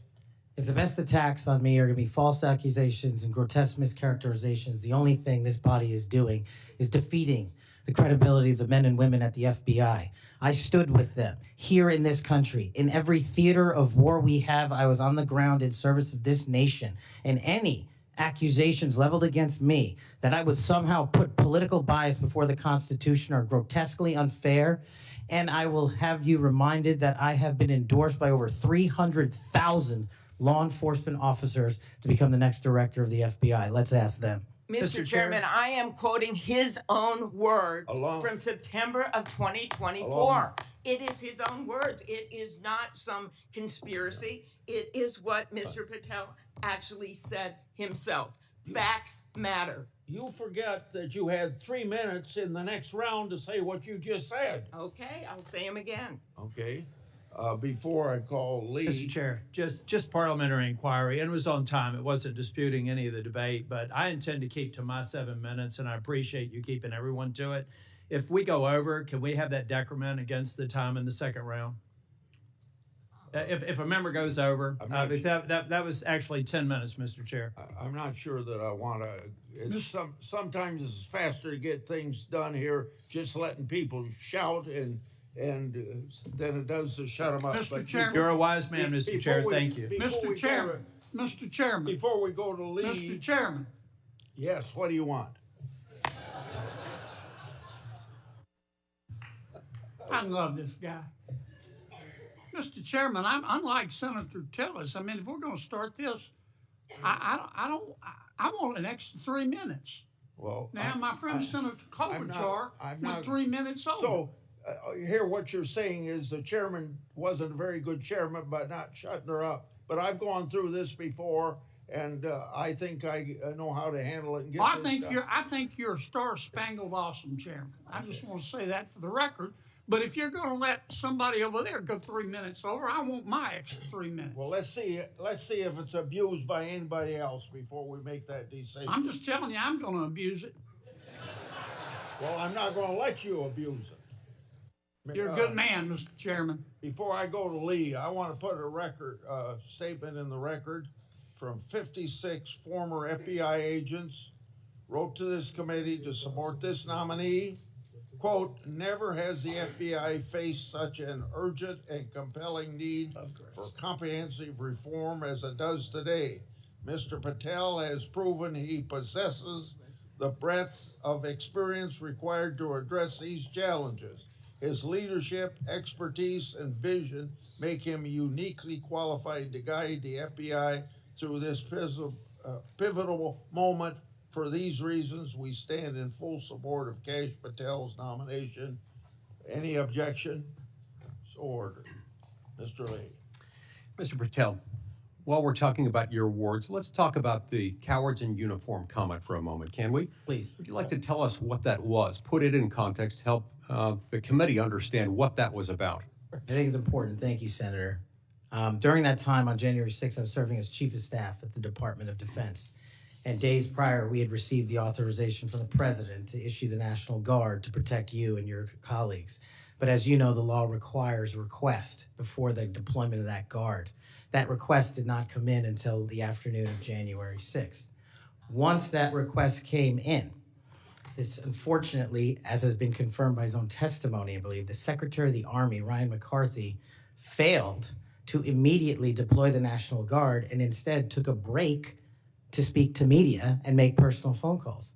That endangered the safety of you and your colleagues. And if you look at the Biden Inspector General report, we at the Department of Defense authorized the fastest cold start of the National Guard since World War II and the largest occupation since the American Civil War. And the Biden Justice Department said that we, including myself, as Chief of Staff, when it came to the deployment and employment of the National Guard, acted swiftly and without undue delay. So that's what you were talking about.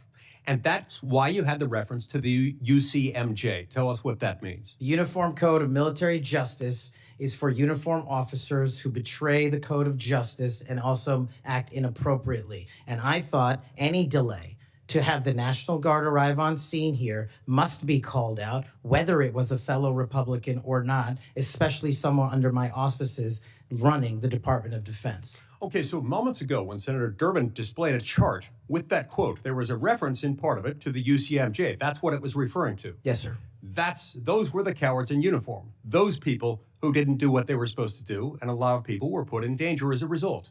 That's correct, Senator. Okay, thank you. That's very good to know.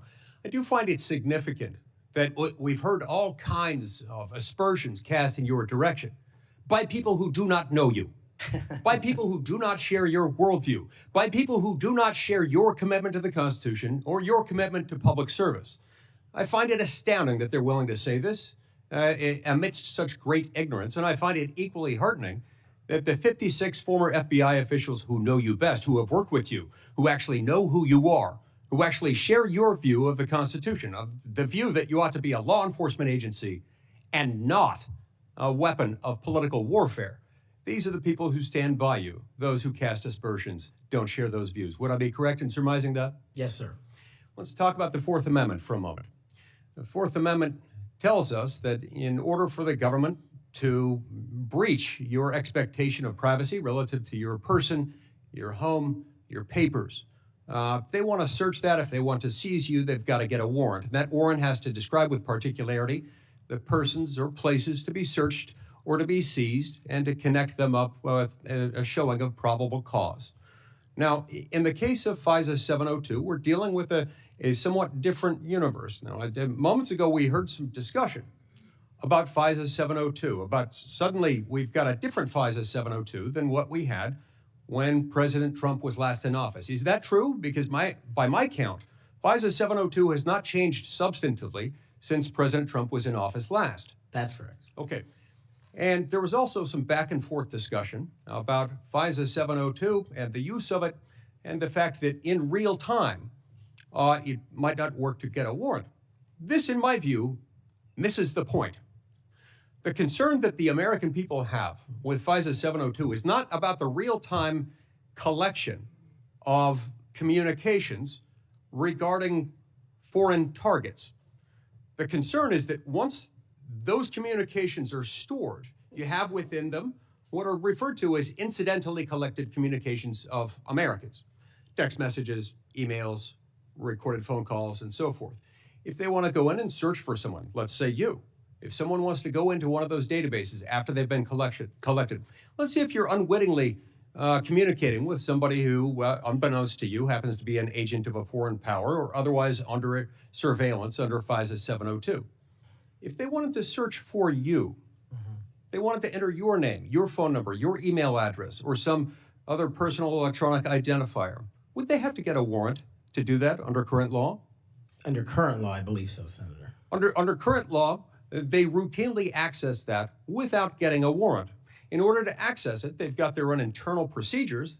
They're not supposed to use this for light or transient reasons. They're supposed to have a perfectly good reason, and yet we found that on hundreds of thousands of occasions, they have accessed the private communications of Americans, searching for those individual Americans by name, by number, by email address, whatever it is, without a warrant or anything tantamount to it. On occasion, they've even been used for overtly nefarious reasons.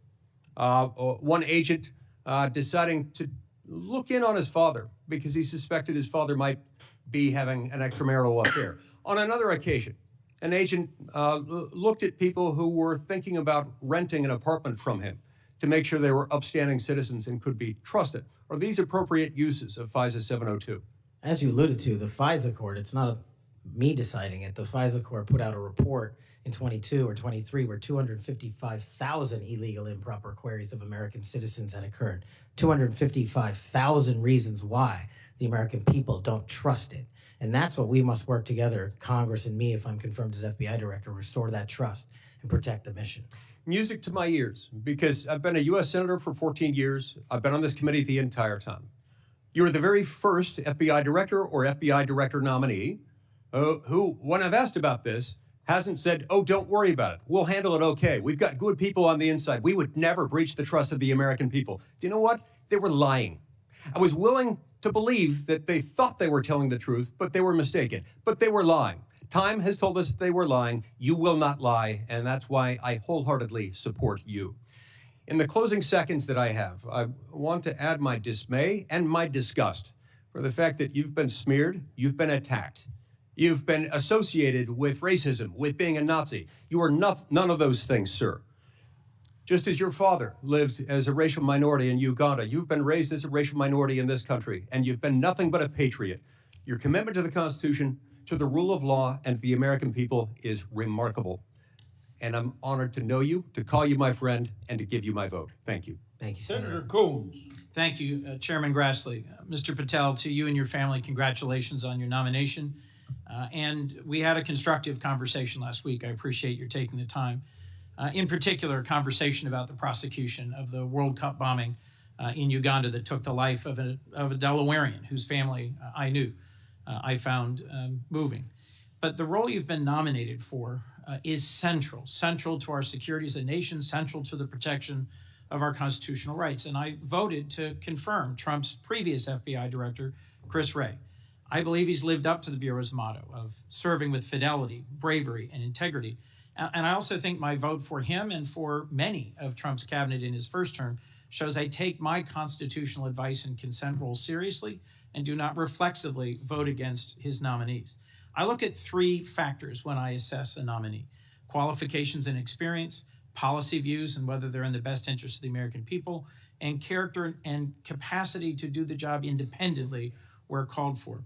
My colleagues have referenced quotes from Attorney General Barr, National Security Advisor Bolton.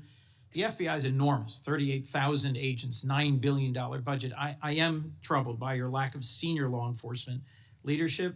We disagree on some important policy views, but the thing that bothers me the most is a whole series of statements you've made in a variety of settings that suggest you would struggle to be independent from White House direction or control, as has long been the modern history of the FBI.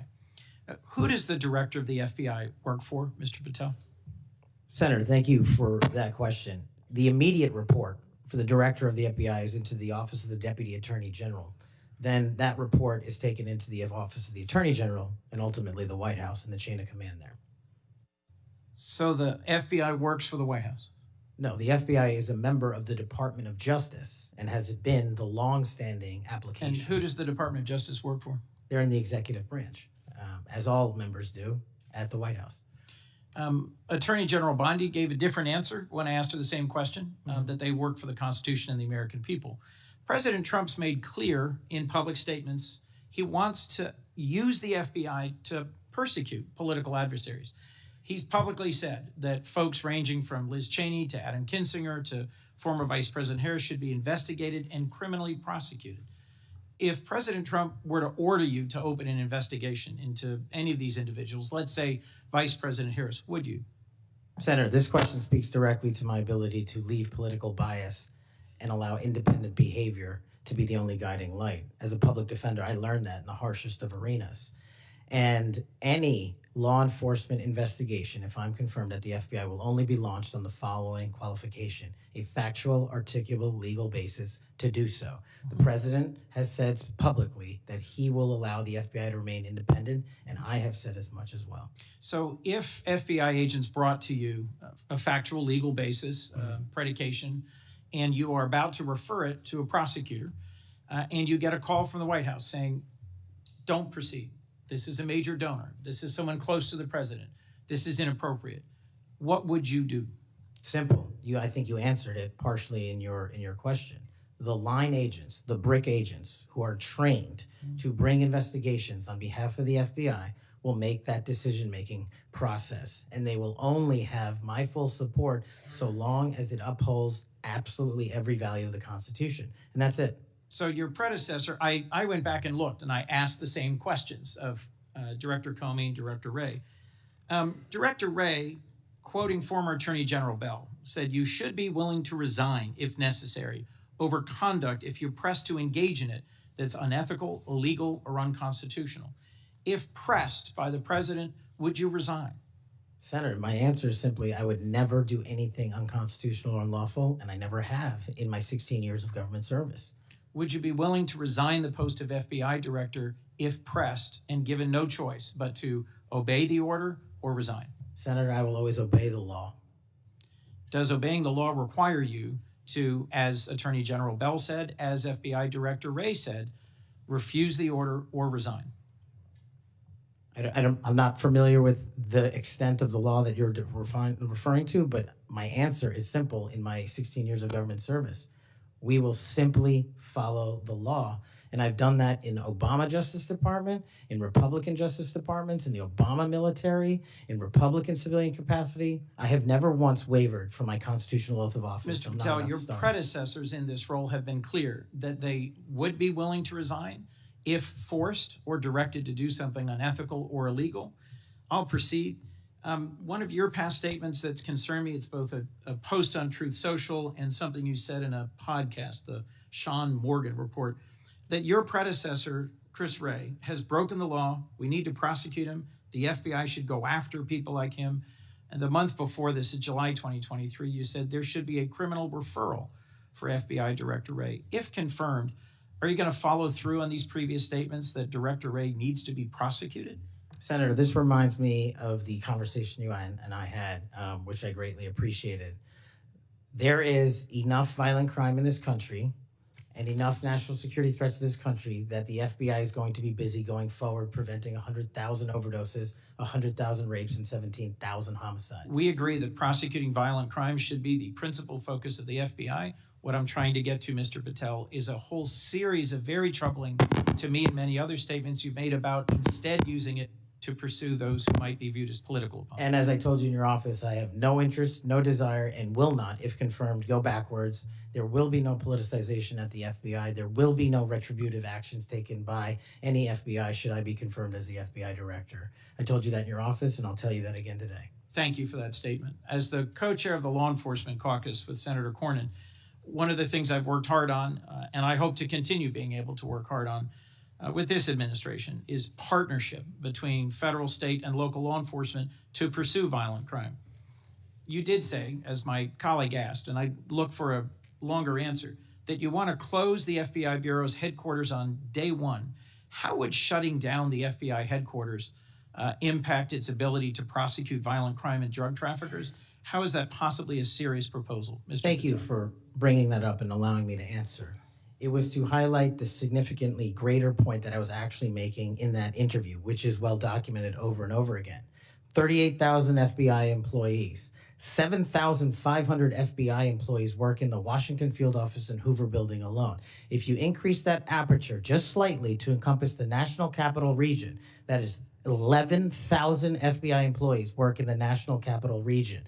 A third of the workforce for the FBI works in Washington, D.C. I am fully committed to having that workforce go out into the interior of the country, where I live, west of the Mississippi, and work with sheriff's departments and local officers, and having one agent prevent one homicide, and having one agent in Washington prevent one rape. And I will do that over and over and over again, because the American people deserve the resources, not in Washington, D.C., but in the rest of the country. And Mr. Patel, frankly, if that had been your statement, that would be something that would be defensible. It's the rest of it, saying you're going to turn it into a museum of the deep state, that causes repeated questions and concerns from people like myself.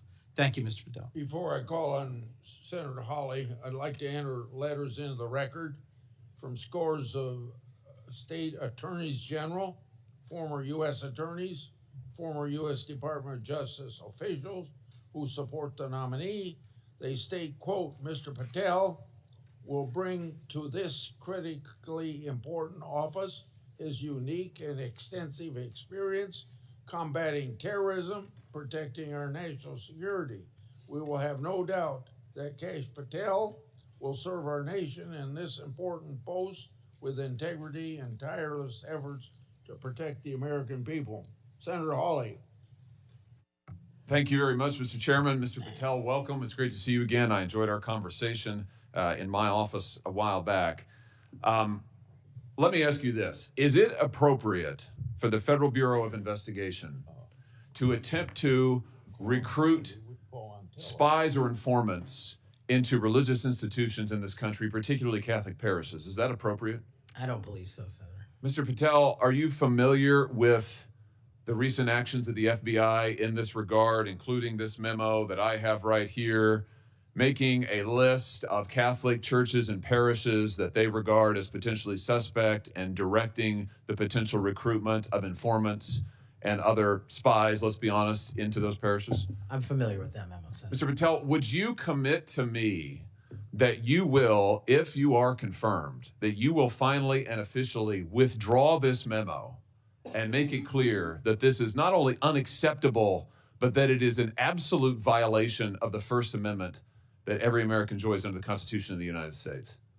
If I'm confirmed, Senator, yes. Will you also commit to me that you will conduct an investigation and find out who wrote this memo, who spread this memo, the field offices involved in this memo? Because I can tell you, we've had your predecessor sit right where you're sitting, and he has repeatedly lied to, there's no other word for it, lied to this committee.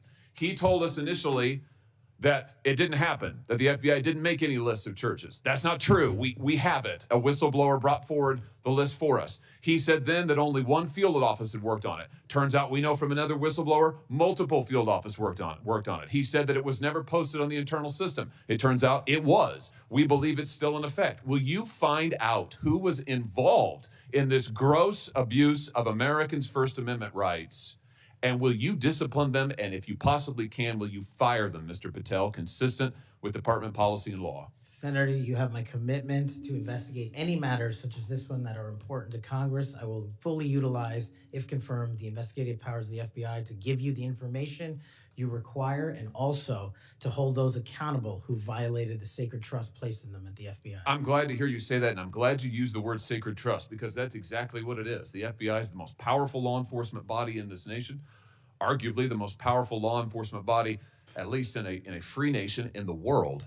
And to have this body corrupted politically, such that it is targeting people of faith in this country and then lying about it to this committee and the American people is unimaginable. I'll be honest with you, I never thought this would happen in the United States of America. I just didn't. If you had told me 5 years ago we'd be reading memos like this, I would have said, no way, that's bad fiction. In fact, it's a horrible reality. The department needs to be cleaned up, the agency does, and rights restored and protected. I'm glad to hear you say that. Let me ask you this. Do you think it is appropriate for the FBI to be sending agents, including counterterrorism agents, to the parents of children who went to school board meetings and asked about critical race theory in their schools, asked about the school's masking policy during COVID? Should those parents be treated as domestic terrorists? Parents who have the courage to ensure their children are taught what they feel is right, and those who have the courage of their convictions to go houses of worship, in my book, will never be domestic terrorists. I'm delighted to hear you say that. You're familiar, I am sure, with this memorandum issued by the Attorney General, the last Attorney General, Merrick Garland, directing the FBI and other law enforcement agencies to look into parents who went to these school board meetings. And we know from whistleblowers who've come forward to this committee and given us the evidence that, in fact, the FBI opened multiple cases against multiple parents across the nation, I believe, including in my home state of Missouri. Another gross abuse, incredible political power brought to bear against everyday citizens. Why? Because they went to a school board meeting that they're paying for and asked about what their kids were being taught.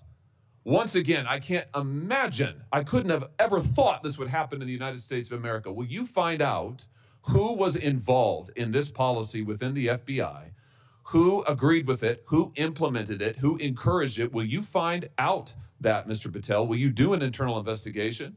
And will you make clear that those who supported this policy are appropriately disciplined? And will you make clear that the FBI will never do something like this again? If confirmed and pursuant to your congressional request, absolutely, Senator. Thank you. Let me ask you this. Do you think it's appropriate for the FBI to target people of faith, particularly those who hold pro-life convictions? Do you think it's appropriate for the FBI to single out and target people of faith in order to discourage the exercise of their First Amendment rights? There can never be a targeting by law enforcement just based on their people's faiths. And yet, under this last administration, the FBI and DOJ together brought numerous prosecutions under the FACE Act for nonviolent protests. President Trump has recently pardoned some of these folks, but it also includes individuals like Mark Houck from Philadelphia region, from Pennsylvania, who had an FBI SWAT team arrive at his door in the early hours of the morning, armed, of course, terrorizing him and his children, took him into custody. They charged him with a FACE Act violation. Why? Because he took his young son to a peaceful demonstration outside an abortion clinic. When his young son was shoved to the ground, he defended him. Mark Houck was acquitted by a jury, acquitted. Nevertheless, the FBI used their full resources, including a SWAT team, to try and terrorize him. Meanwhile, how many churches that were firebombed or pregnancy care centers that were firebombed, how many of them were protected by the last administration? Just about zero. It is an unbelievable instance of targeting. Mr. Patel, will you end this targeting? If you get to the FBI, if you are confirmed, will you end it? And will you make clear to all agency personnel that there can be no targeting on the basis of religious belief, and this will never happen again in the United States of America, at least not under your watch? Senator, if confirmed, and it speaks to an issue we were talking about earlier, there will be no such targeting if I'm confirmed as FBI director. And the resources of the FBI, which are funded by the American taxpayer dollars, in the 7 minutes that you and I have been talking about, 2 people have died from fentanyl overdoses. 1 person has been shot to death in this country, and 3 people have been raped. The resources of the FBI will go to that mission set and that mission set alone, because America deserves a better brand of justice, and I'm going to give it to them. Fantastic. Here's my last question for you. Do you think it's appropriate for the FBI to try and pressure the largest technology corporations in the world, the most powerful corporations in the world, social media companies? Do you think it's appropriate for the FBI to pressure them to censor the political speech of everyday American citizens to try and violate the First Amendment? Is that appropriate, do you think, Mr. Patel? No, Senator. Will you put an end to this, Mr. Patel, if you are confirmed at the FBI? Senator, if confirmed, I will work with Congress to expose any corrupt activities the FBI has participated in, especially involved in the censorship of free speech. Because we know from the court cases that have been brought across this country, and we know from the voluminous factual finding that was done, and it's in the record, that the FBI and other agencies of this government under the last administration pressured, coerced these social media companies to censor speech of everyday Americans on a range of issues, from the Hunter Biden laptop to COVID, to the Dobbs decision, you name it, they tried to censor them. The Constitution doesn't permit the government to do it. The FBI tried to get the social media companies to do it. Will you end this practice, Mr. Patel, once and for all? Senator, I will always follow the law. Thank you. Thank you. Thank you, Mr. Chairman. Senator Blumenthal's next. I want to say, when he's done, so let's see, the 30-minute break would make it about 12:25 or something. I expect you to be back here on time, and I'm going to have Senator Lee. I'm going to go open the Senate up now. Will you chair for me? Okay, thank you. Senator Blumenthal. Thanks, Mr. Chairman. Welcome, Mr. Patel. Thank you for being here. And thank you for visiting with me in my office at almost exactly the moment that you were talking to me. The Department of Justice was firing more than a dozen lawyers who worked with the special counsel, Jack Smith, simply because they were involved in that case. You've committed that the FBI will not be politicized. So here's your first test. Will you commit that you will not tolerate the firing of the FBI agents who worked with the special counsel's office on these investigations? Senator, I appreciate the time to visit with you. It is a yes or no answer, and it is your first test. Senator, every FBI employee will be held to the absolute same standard, and no one will be terminated for case assignments. And I'm not going to accept that answer, because if you can't commit that those FBI agents will be protected from political retribution, we can't accept you as FBI director. All FBI employees will be protected against political retribution.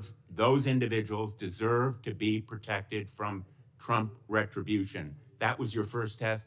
You failed it. By saying all FBI employees should be protected? That is a test of professional diligence, because it is the measure of whether you will stand up and say no to the president if he gives you an unlawful or illegal order. Let me turn to the J6 choir. You know who the J6 prison choir is, don't you? It's been referenced earlier, yes.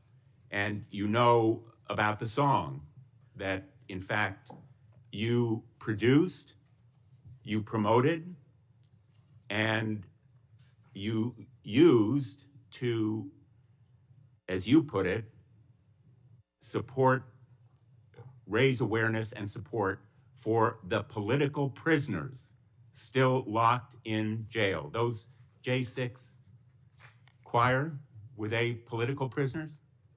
I don't know everyone in the J6 choir. That's what you said. That's correct? not how I read it, Senator. This is your tweet. That's your whole statement. Well, I'm You reading won't it now. stand behind your own statements made in tweets, countless of them. As a matter of fact, as you put it to Steve Bannon on his show, then we went into a studio and recorded it, mastered it, digitized it, and put it as a song, now releasing it exclusively in the War Room. That was the J6 prison choir song. And all proceeds were given away to charity to help families And you in called need. them political prisoners. Julian Cater, do you know what he did? I don't know who that is, Senator. Well, he's one of the J6 prison choir. You seem to know more about it than I Identified do. in a court filing. And you're saying now you don't know who he is? You glorified him and the rest of that choir? He's the one who sprayed U.S. Capitol Police Officer Brian Sicknick with pepper spray. Officer Sicknick died the next day. Cater admitted his violence. He pleaded guilty to assaulting assaulting a political officer, a police officer. Do you believe that Julian Cater was a political prisoner? Senator, I'm not familiar with his case. You seem to know a lot more about it than I do. And as I've said repeatedly, I will always utilize my resources to help Americans in need, which is what I was trying to do here. And I have never once advocated for political violence or violence against law enforcement. Ryan Nichols. Ryan Nichols also pleaded guilty to assaulting a police officer. He was one of the J6 choir. He pushed the crowd against officers defending a door to the Capitol and sprayed officers with pepper spray. Is Ryan Nichols a political prisoner? Same answer, Senator. How about Jordan Mink, another member of the J6 choir? I don't know who he is. James McGrew, a political prisoner? I don't know who that is. James McGrew pushed and struck officers and launched a handrail toward them. And you glorified him. You promoted and produced a song to raise money for them. And you now want us to believe you don't know who they are?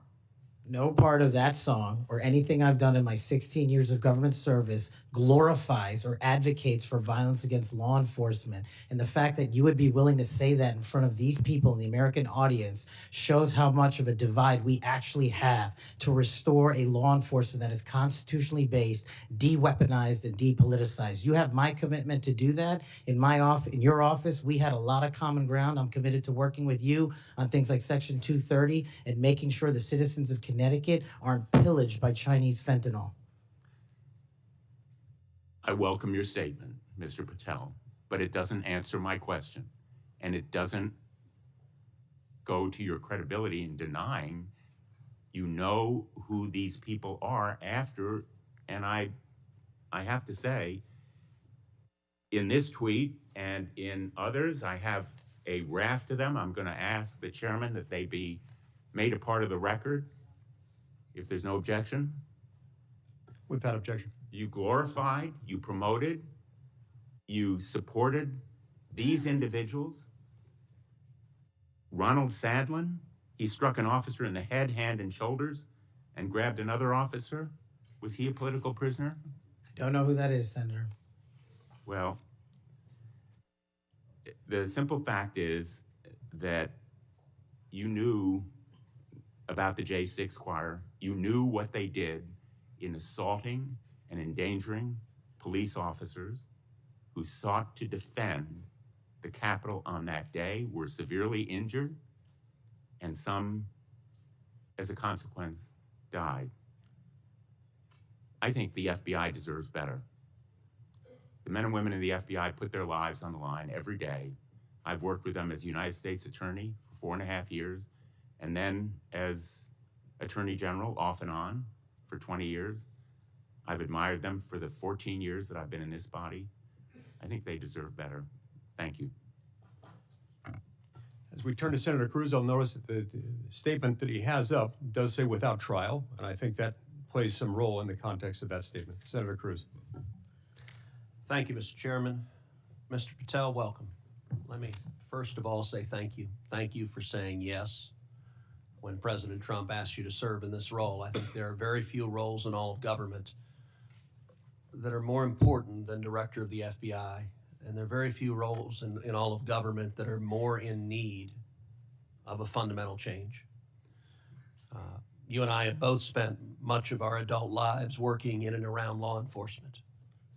And the loss of respect from the American people of the FBI and of the Department of Justice is one of the most tragic developments of the last 4 years.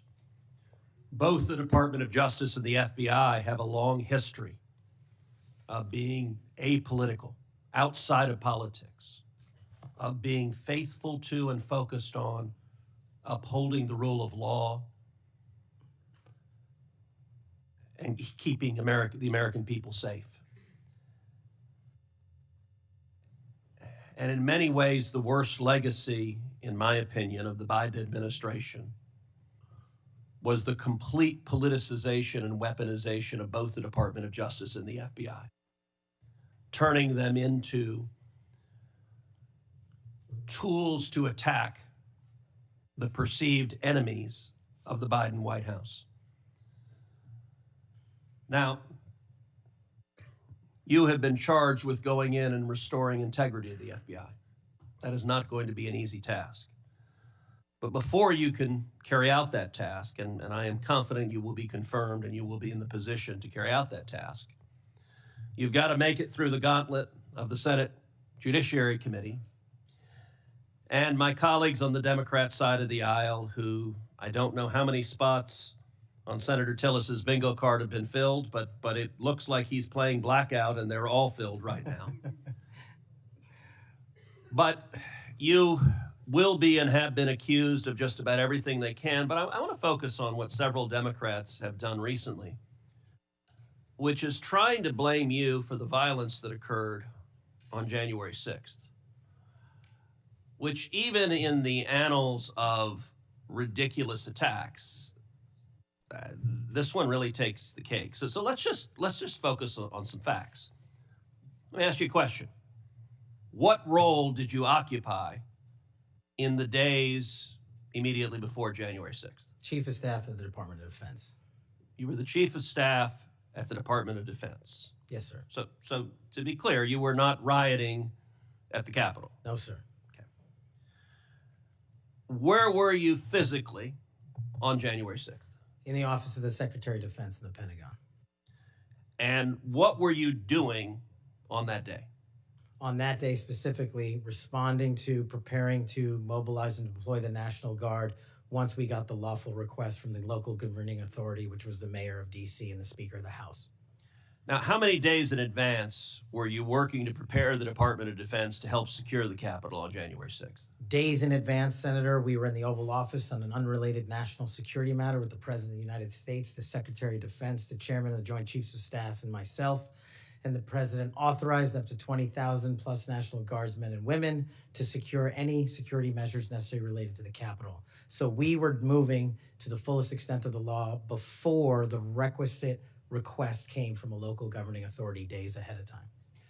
And while you were Chief of Staff at DOD, how many times did DOD approach Capitol Police and ask if they needed National Guard assistance? I believe those letters are well documented, numerous instances, and numerous of those instances, those requests were shut down. Now, am I correct that the Capitol Sergeant at Arms said assistance was unnecessary? That's correct, Senator.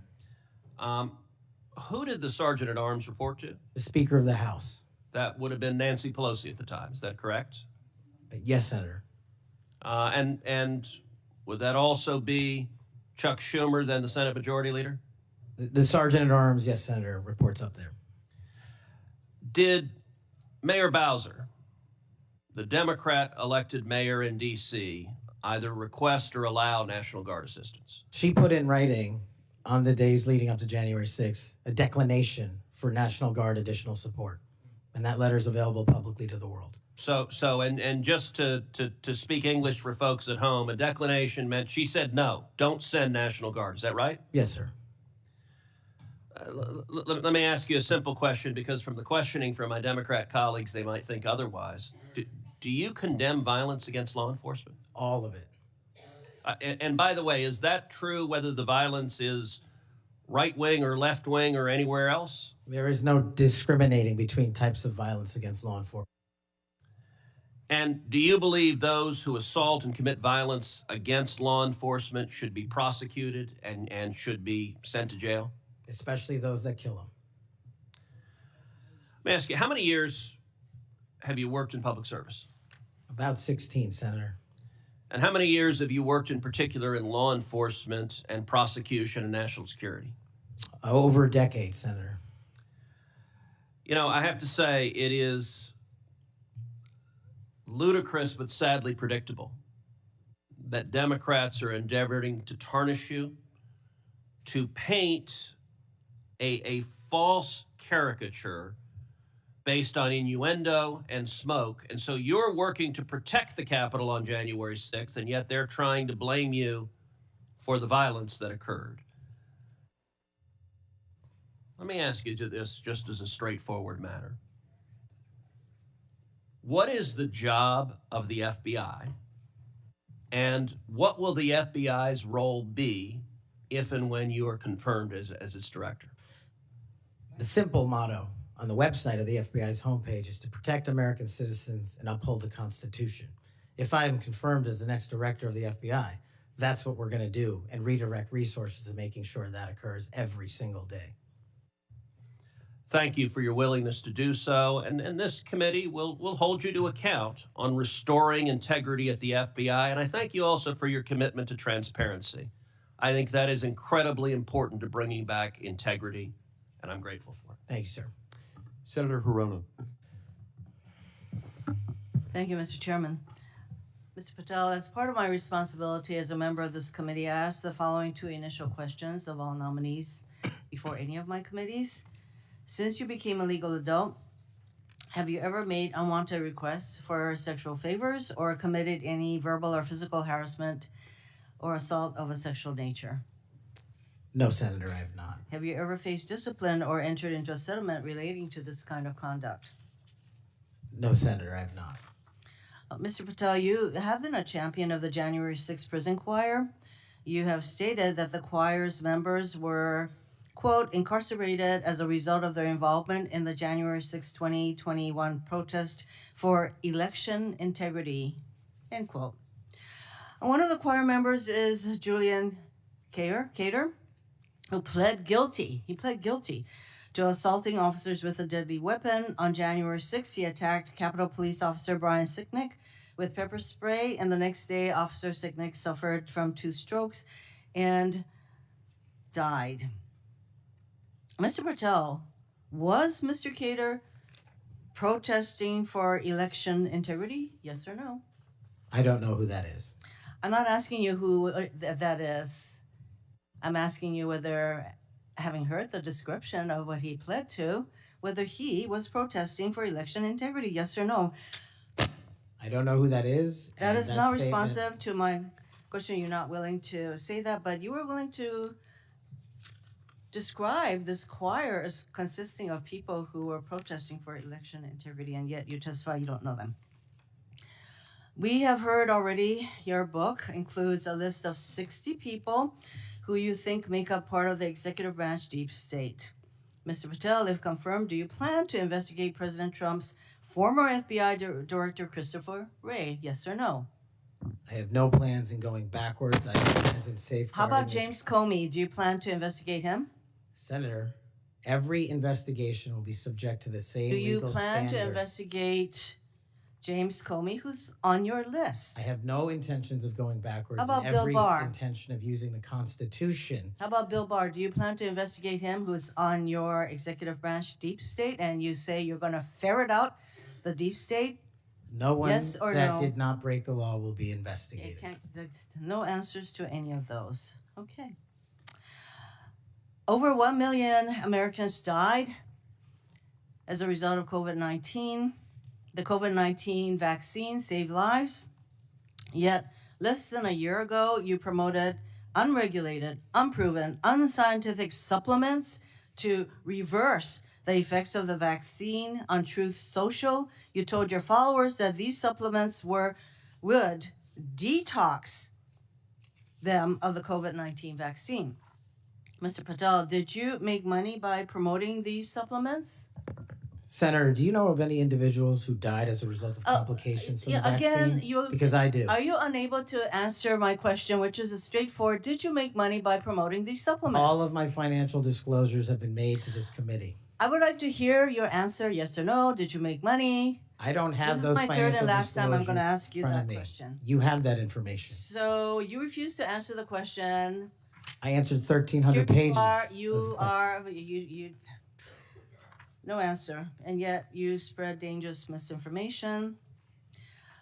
Mr. Patel, the FBI is the primary agency responsible for investigating election-related crimes, including fraud and the denial of voting rights. So being able to separate fact from conspiracy theories around elections is an important thing for the FBI director. I have a question to see if you can do that. Mr. Patel, did Donald Trump lose the 2020 presidential election? Yes or no? President Biden's election was certified. He was sworn in and he served as the president of the United States. Once again, the people who are 100% loyal to President Trump cannot answer that question. It is alarming that you want to be an FBI director who can't answer a simple question, factual question. During a 2023 interview with Steve Bannon, you said, quote, "We will go out and find the conspirators, not just in government, but in the media. Yes, we're going to come after the people in the media who lied about the American citizens, who helped Joe Biden rig presidential elections." There's your quote. Do you still plan to come after the free press? Not unless private citizens have been defamed. That's their right. You said that you would be going after the media. So I want to know whether you plan to do that. Go after the free media. I can't go after the media for other people. That's a decision they have. So I would say that that was a statement that you made that is pretty chilling to the free media. So I didn't hear a no that you would not go after them.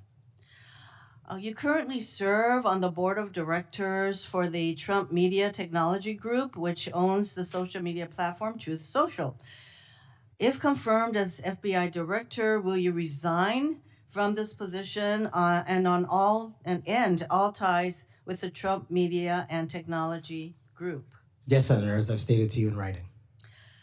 Over the last 2 years, the FBI has dedicated resources to Operation Not Forgotten, which works to address violent crime in Indian country. Mm-hmm. If confirmed as FBI director, would you continue the important work of Operation Not Forgotten? I've made that commitment to many of your colleagues who have tribal issues and tribal crimes plaguing their communities, and I'll make that commitment to you as well, Senator.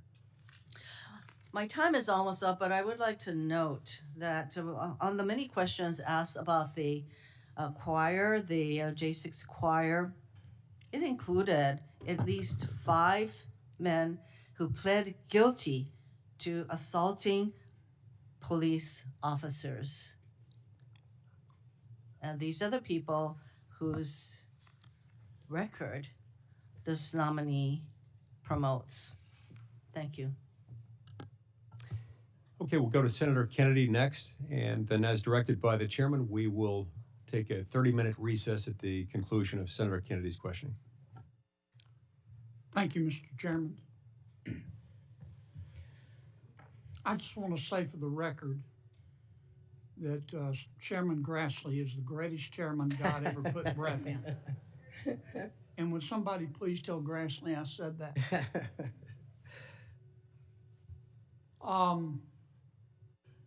You've made a lot of people mad, haven't you, Mr. Patel? Seems so, Senator. You think maybe you've made the right people mad? As my FBI agents, the BRIC agents, told me when I was running cases with them across this country and around the world, if you're not ticking off some people, you're not doing your job right. My colleague and friend, Senator Durbin, called you a conspiracy theorist. You remember that? I do, Senator. You were instrumental in revealing that the Trump-Russia election collusion hoax was a hoax, weren't you? Yes, sir. I was the lead investigator.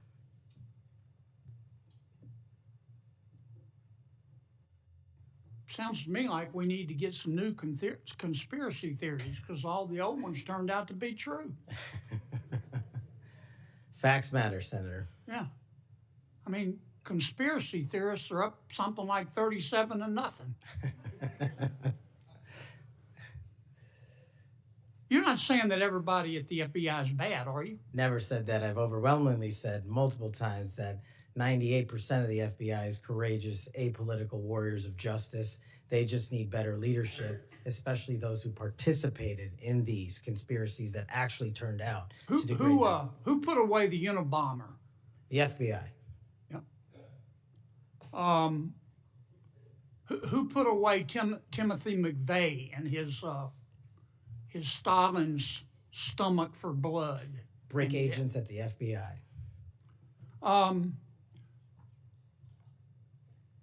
Who helped investigate Jussie Smollett, who, in an effort of self-aggrandizement, set back the fight for minority rights for years? I think that was local authorities. It was the FBI that opened an investigation, wasn't it? Eventually, yes, Senator.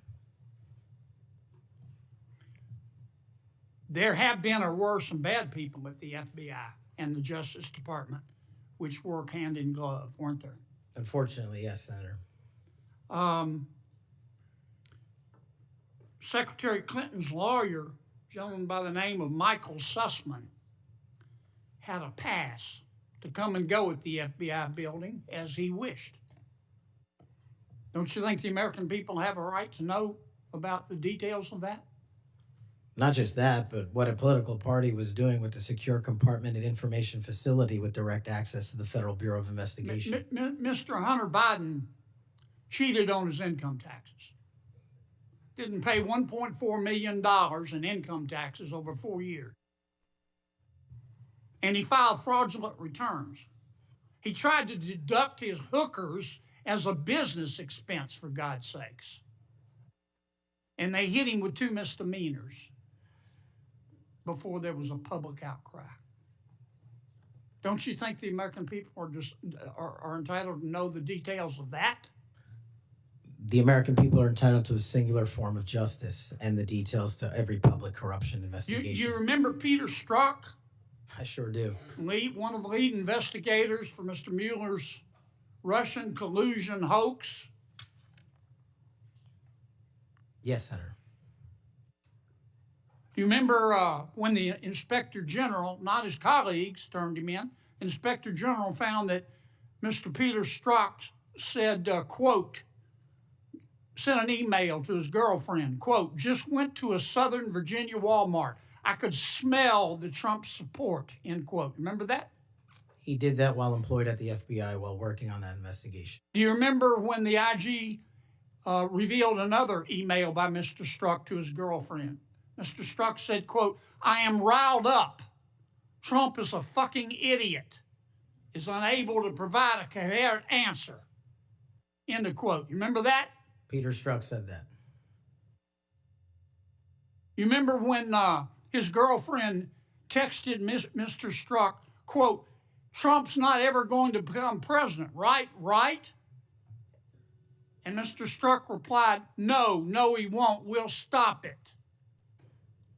I do remember their insurance policy. And then Mr. Strzok testified in front of God and country that never had his political beliefs impacted his work.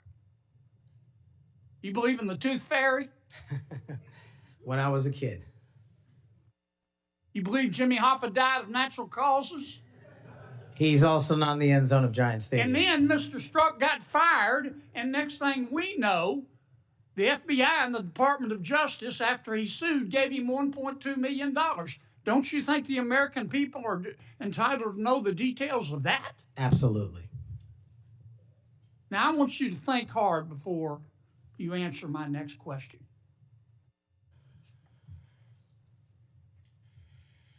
Do you believe in the adage that two wrongs don't make a right, but they do make it even? Senator, I think if anyone commits a wrong in government service, the American public deserve to know the absolute secular detail of that corrupt activity. When reforming the FBI and the Justice Department, two wrongs don't make a right, but they do make it even, is the wrong approach, isn't it? That's correct. And we're going to hold you accountable for that. I hope you do. Now, there's some good people at the FBI. Lots. And there have been and may still be some bad people there. And you've got to find out who the bad people are and get rid of them in accordance with due process and the rule of law. And then you've got to lift up the good people. Don't go over there and burn that place down. Go over there and make it better. Do you commit to us today that you will do that? I commit to you, if confirmed, Senator, every single day, 24/7, 365, the FBI will be the premier law enforcement agency in the world. Thank you, Mr. Chairman. We'll now recess for a 30-minute lunch break. We'll return at approximately 12:40, and we will resume with Senator Booker's questions.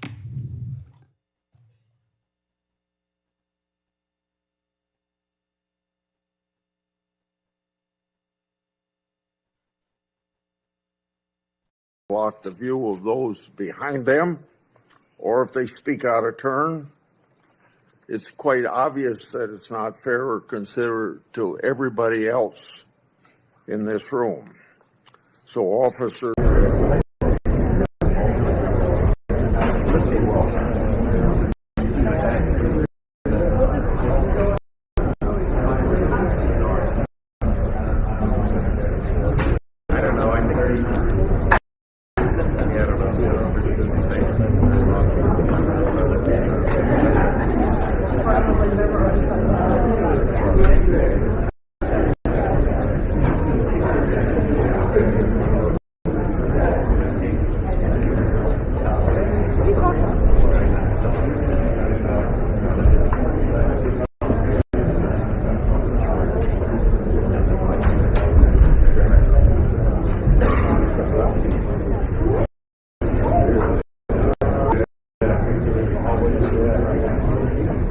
Adhere to these limits so that we efficiently, and I thank each of the members of this committee, because when we had Attorney General nominee Bondi here, everybody stayed within their time.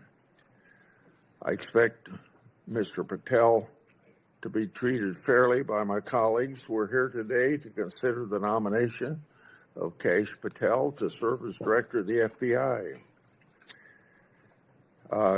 You're nominated, Mr. Patel, to one of the most important offices in our government. And to get here this far along in the process of your nomination, you gave us much information. You submitted over 1,000 pages of records to the committee, over 1,000 individual interviews, and many hundreds of hours of media.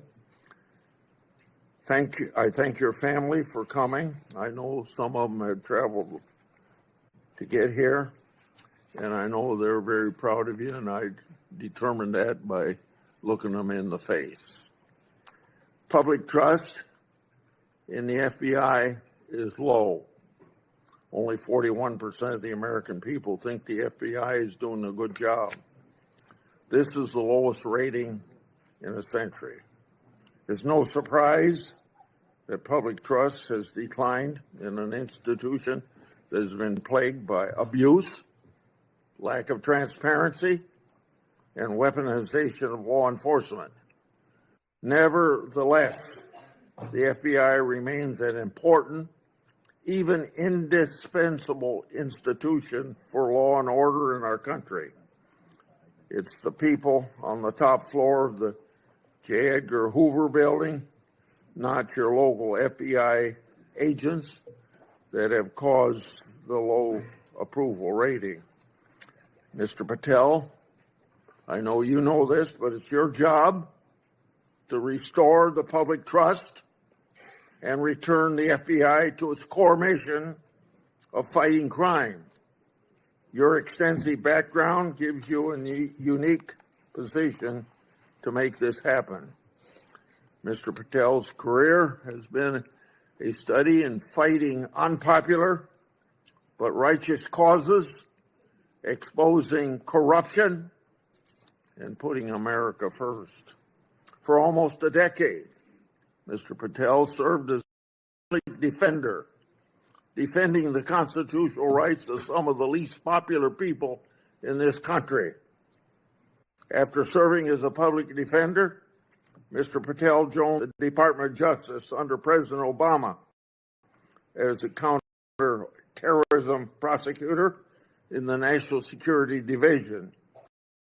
In this role, he investigated and he prosecuted many important cases, including the World Cup bombing in Uganda, for which he received an award of excellence. In 2017, Representative Devin Nunes asked Mr. Patel to join the House Permanent Select Committee on Intelligence to uncover the truth about Russiagate. And Mr. Patel did uncover the truth. It was during this period of time that, if you remember, I first met you, Mr. Patel. Through tireless Patel showed that Crossfire Hurricane was based upon fraudulent, discredited National Committee and the Clinton campaign. As reward for his efforts to uncover the truth, and you believe this, personally attacked Mr. Patel, and the FBI secretly subpoenaed his records. Now, I know what that is because my treating during my investigation. The attacks Mr. Patel faced during his work in the House of Representatives are similar to the ones that he faces today. These underhanded attacks will be repeated today. Mr. Patel has been accused of having, quote unquote, an enemies list. This is not a fair characterization, as he stated, quote, there is no risk, end of quote. Mr. Patel has identified those he believes have put politics and personal ambition over service to the country. He's called out those who've used the institutions like the FBI to achieve their own personal gain. Mr. Patel has said he believes that people who do this should be named, and that so that they can make their own judgment, as they did in this last election. Other attacks against Mr. Patel are similarly unfounded. To take just one example, he's been accused of jeopardizing hostage rescues.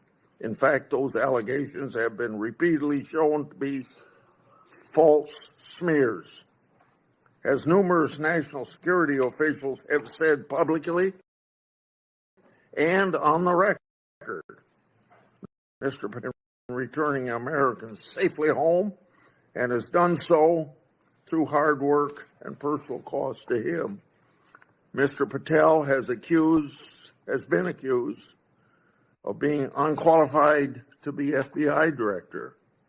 This suggestion ignores his impressive career at the highest levels of government service. After exposing Russiagate scandal in the Congress, Mr. Patel served in roles such as Senior Director, Counterterrorism at the National Security Council, Deputy Director of National Intelligence, and Chief of Staff to the Acting Secretary of Defense. Mr. Patel managed large intelligence and defense bureaucracies, identified and countered national security threats, prosecuted and defended criminals. He's done this while fighting for transparency in the government. Mr. Patel has precisely the qualifications we need at this time when the FBI is not being respected by our public. Mr. Patel, should you be confirmed, you'll take charge of an FBI that is in crisis. Recently, my oversight exposed that a special agent in charge of the FBI New Orleans during New Year's Eve and New Year's Day, of course, that was also included the Sugar Bowl. Senior personnel should be at their posts, not on vacation, during critical security events. And we all remember what happened at that time in New Orleans. But of course, the FBI agent would find it acceptable to do what he did. In August 2022, an FBI oversight hearing of this committee, Director Wray decided to leave early.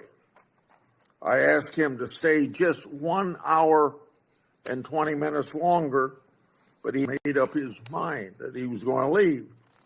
Later, under questioning in November of that year by Senator Hawley, Director Wray admitted that he left this committee hearing early so that he could go on vacation.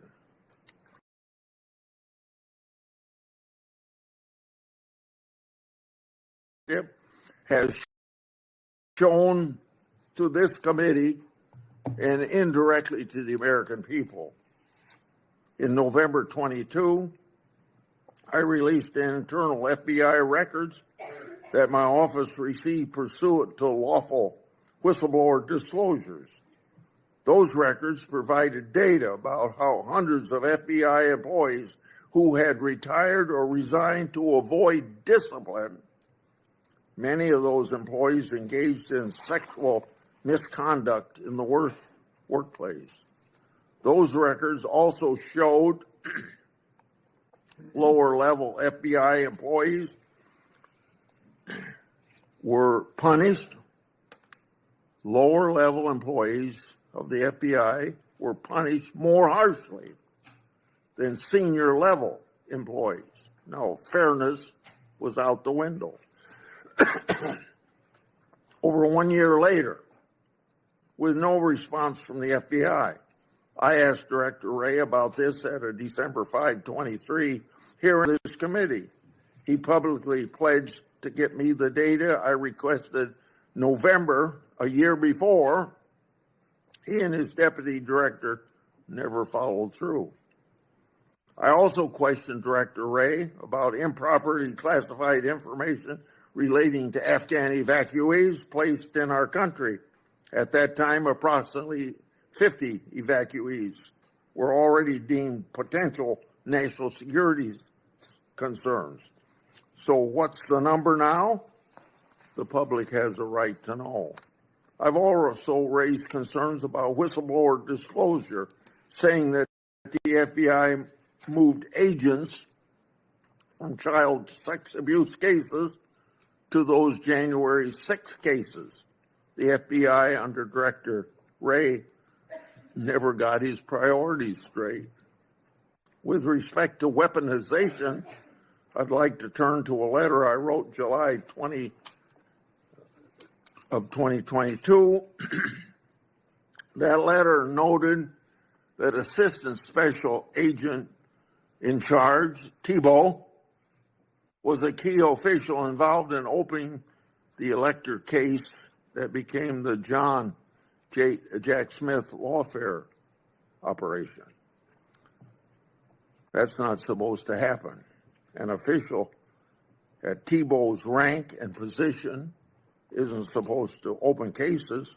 That's the job of special agents. For those who don't remember, Tebow was the anti-Trump agent that violated the Hatch Act for his political conduct in office. My letter also noted that Richard Pilger, who ran the Justice Department's election crime branch, was involved in the approval. Now I'd like to call the committee's attention to something I'm going to share with you about the FBI's that's never been made public before. Do you have those? Oh, yeah, I'm sorry. In my hand are a series of FBI emails. The first is an email that Tebow sent to subordinate agent on February the 14th, 2022. He said, quote, "Here's a draft opening language we discussed," end quote. The draft opening was attached and it included material that would later become part of Jack Smith's elector case.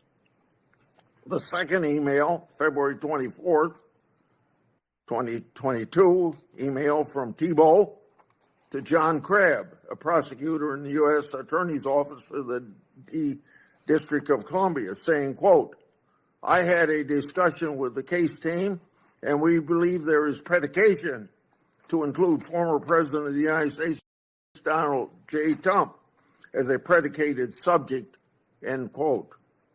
This FBI case would later be codenamed Arctic Frost. The third email, February 24th, 2022, email from Tebow to John Crabb, the Attorney General, and the FBI approval will be sought to open the case. The fourth email, February 25th, 2022, email from Tebow, subordinate agent, saying they added Trump and others as a criminal subject to the case. Tebow responded, quote unquote, "perfect." The fifth email, March 22, 2022, from Tebow, emailing a version of an investigative opening for approval. This didn't include President Trump.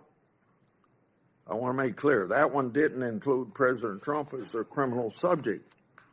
The sixth email is on April 11th, 2022, from Tebow approving the opening of Arctic Frost. The seventh email is an April 13th, 2022 email from FBI agent to Tebow stating that the FBI deputy director approved its opening. The eighth email on the same date had Tebow emailing John Crabb that the elector case was approved. Crabb responded, quote, "Thanks a lot. Let's talk next week," end quote. Between March 22nd and April 13th, other versions of the document opening the investigation existed because a ninth email shows that the FBI General Counsel Office made edits on March 25th. Was Trump still removed as an investigative subject? If so, which Justice Department FBI officials other than Jack Smith later added him for prosecution? I expect the production of all records on this matter to better understand the full fact pattern and whether other records exist. Notably, approval of these documents was also given by Richard Pilger. This committee has written about Pilger undermining the Justice Department's efforts during the 2020 election for partisan purposes. These emails and documents substantiate my July 2022 letter, which the FBI ignored. And I hope you, when you get there, won't ignore my letters. Partisan FBI agents and DOJ officials tried and ultimately succeeded in launching a full field criminal investigation and prosecution of the President of the United States. Justice Department and FBI leadership acted in concert to further a political scheme to take down Trump, just like they did with Crossfire Hurricane. They have yet to learn a lesson, and I hope you'll learn that lesson for them or teach that lesson. And their conduct, yet again, seriously eroded integrity of this once storied institution. As I've said before, if a politically charged investigation is to be open, it must be done the right way. And that didn't happen here. Mr. Patel, in my time, I've never seen our law enforcement intelligence community institution so badly infected with political decision making. And I say intelligence community because you know what happened when 55 people, former or present intelligence agencies, signed a letter in 2020 that the laptop was a Russian hoax, as an example. So all of this is these institutions breaking faith with we the people. Mr. Patel, you must be fair, you must be consistent, but you must be aggressive. Your actions must be based on accountability. Transparency brings accountability. Should you do so, you'll have my support. And remember, either you're going to run your agency or the agency's going to run you. And the agency certainly ended up running Director Wray and probably people before him. Without objection, I'm going to put in this letter in the record, and this letter is sent to Director Wray December the 9th last year, calling for him and his deputies to step down, and it's titled, quote unquote, failures. Now I turn to Ranking Member Durbin. Thank you, Mr. Chairman. I appreciate your commitment to the Judiciary Committee's longstanding bite of vetting presidential nominees. A little history. The FBI dates back to the start of the last century, 1908, when then Attorney General Charles Bonaparte organized a special agent force. J. Edgar Hoover became director of the FBI in 1924 and led the Bureau for 48 years until his death in 1972. He is credited with professionalizing the Bureau and developing its investigative ability. However, with little oversight, Hoover also used the Bureau's investigative powers improperly. He infamously directed the FBI to spy on Dr. Martin Luther King Jr., Thurgood Marshall, and other civil rights leaders of the day. In 1975, the United States Senate created Frank Church's committee, and they disclosed widespread abuses by the FBI and other U.S.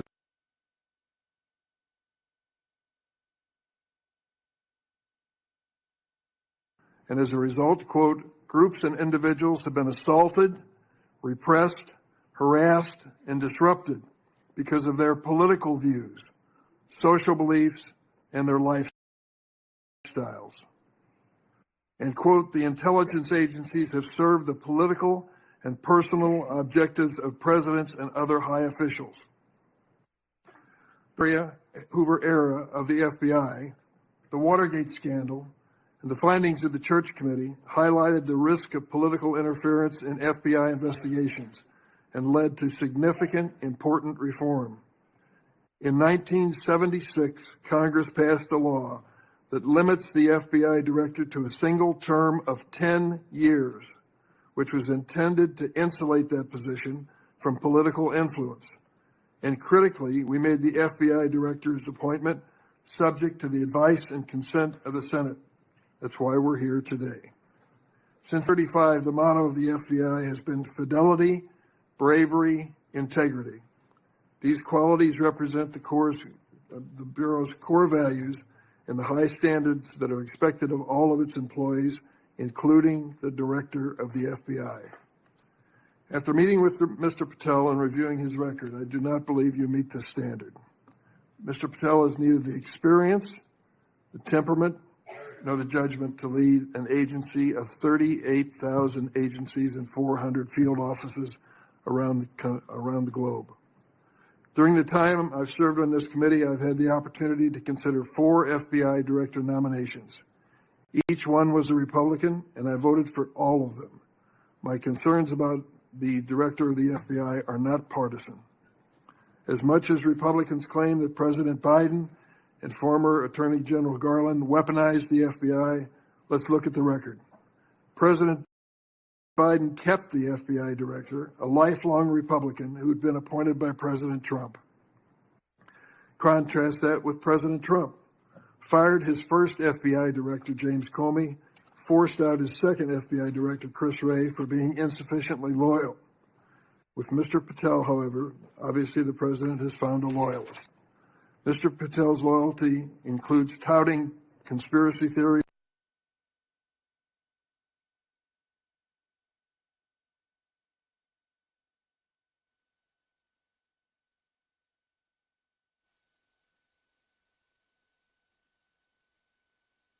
was a Republican, and I voted for all of them. My concerns about the director of the FBI are not partisan. As much as Republicans claim that President Biden and former Attorney General Garland weaponized the FBI, let's look at the record. President Biden kept the FBI director, a lifelong Republican who had been appointed by President Trump.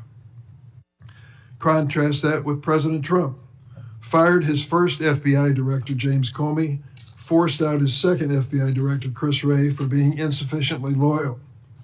With Mr. Patel, however, obviously the president has found a loyalist. Mr. Patel's loyalty includes touting conspiracy theories that threatened efforts at President Trump's enemies. How do we know Mr. Patel's theories, his beliefs, what motivates him, what he really believes? He wrote it in a book. This book, Government Gangsters, I urge all of you to read before you cast a vote for this gentleman. Mr. Patel has published at the back of this book a list of 60 people whom he calls, quote, members of the deep state, 60. This list includes many distinguished public servants who've dedicated their lives to our nation. Among them are Democrats and Republicans, including former Trump administration officials like the former Secretary of Defense Esper. Then there is Mr. Patel's plan to, quote, and I quote him, shut down the FBI Hoover building on day one, reopen it the next day as a museum of the deep state. And he has said, quote, we're going to come after people in the media. We're going to come after you. Whether it's criminally or civilly, we're putting you all on notice. Does this sound like the kind of nonpartisan law enforcement professional who should lead the FBI? No, not to me. This is someone who's left behind a trail of grievances throughout his life, lashing out at anyone who disrespects him or doesn't agree with him. Don't take it from me. Listen to these Republicans who worked with him during the Trump's first administration. Attorney General Bill Barr, and I quote, I categorically oppose making Patel deputy FBI director. I said it would happen over my dead body. Patel had virtually no experience that would qualify him to serve at the highest level of the world's preeminent law enforcement agency. National Security Advisor John Bolton. I didn't think he was qualified. He demonstrated no policy aptitude at all. I was forced to hire him. President Trump's Deputy National Security Advisor, Charles Kupperman. The idea that Kash Patel is going to be the FBI director is appalling. His legal career is modest at best. His ideas are ludicrous. CIA Director Gina Haspel threatened to resign after President Trump proposed making Mr. Patel CIA Deputy Director. Defense Secretary Mark Esper said Mr. Patel lied about whether Nigeria had approved a hostage rescue operation, putting American lives at risk. But Mr. Patel would have us believe that all of these public servants, all Republicans, all from the first Trump administration, and apparently anyone else who's critical of him, are nothing but government gangsters and deep state members.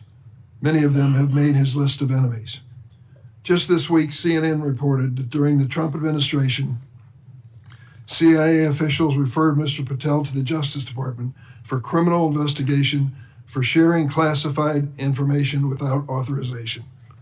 Last week, I asked the Justice Department and intelligence community for information on any criminal referrals relating to misconduct by Mr. Patel. I have yet to receive a response. Mr. Patel's record is clear. He traffics in debunked conspiracy theories that serve or benefit his political beliefs. Let's start with January 6th, and he dedicates a whole chapter in this book on January 6th. That's something that each and every one of us, as witnesses to January 6th, have our own view of. I'll be grateful always to the Capitol Hill police officers who risked their lives defending me, members of Congress, and visitors to the United States Capitol on that day. Mr. Patel posted on social media, quote, January 6th, never an insurrection. Cowards in uniform exposed. End of quote. Let me repeat that. Cowards in uniform exposed. Who was in the Capitol building on January 6th in a uniform? The Capitol Police were. Do you think they were cowards? Many of them risked their lives and some gave their lives in defense of this building. How about the DC police who were here as well? They were in uniform. Cowards, risking their lives as well. Some of them being battered and beaten by these mobsters that came into the Capitol. And Mr. Patel claims that the FBI agency aspires to lead. Get this now, was planning January 6th for a year. He says the FBI was planning January 6th for a year. That's a quote. Mr. Patel has gone so far as to co-produce and sell musical recordings of a song performed by January 6 rioters in jail, rioters who violently assaulted police officers. He has described this January 6 choir as, quote, political prisoners. Political prisoners. But at least 6 members pleaded guilty to assaulting law enforcement officers on January 6. All 6 have now been pardoned by President Trump. Here are some of those people who received blanket clemency by President Trump on his first day in office in the second term. Julian Cater assaulted Capitol police officers with pepper spray, incapacitating 3 officers. Ryan Nichols sprayed pepper spray on multiple police officers.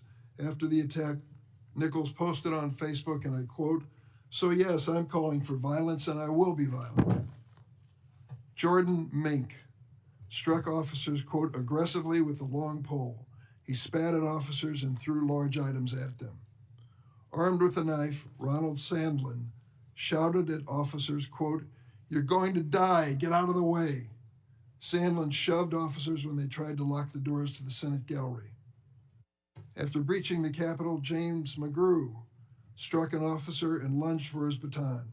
McGrew also threw a wooden handrail with metal brackets at officers. I want to read a sentence from this book on the January. In this book, Mr. Patel calls Director Bob Mueller, quote, a swamp creature. With all due respect, Mr. Patel, I've not worn the uniform of this country, and neither have you. To think that you would denigrate Bob Mueller's service to our country and call him a swamp creature is an indication of the depths your political views take you. The FBI plays a critical role in keeping America safe from terrorism, violent crime, and other threats. Our nation needs an FBI director who understands the gravity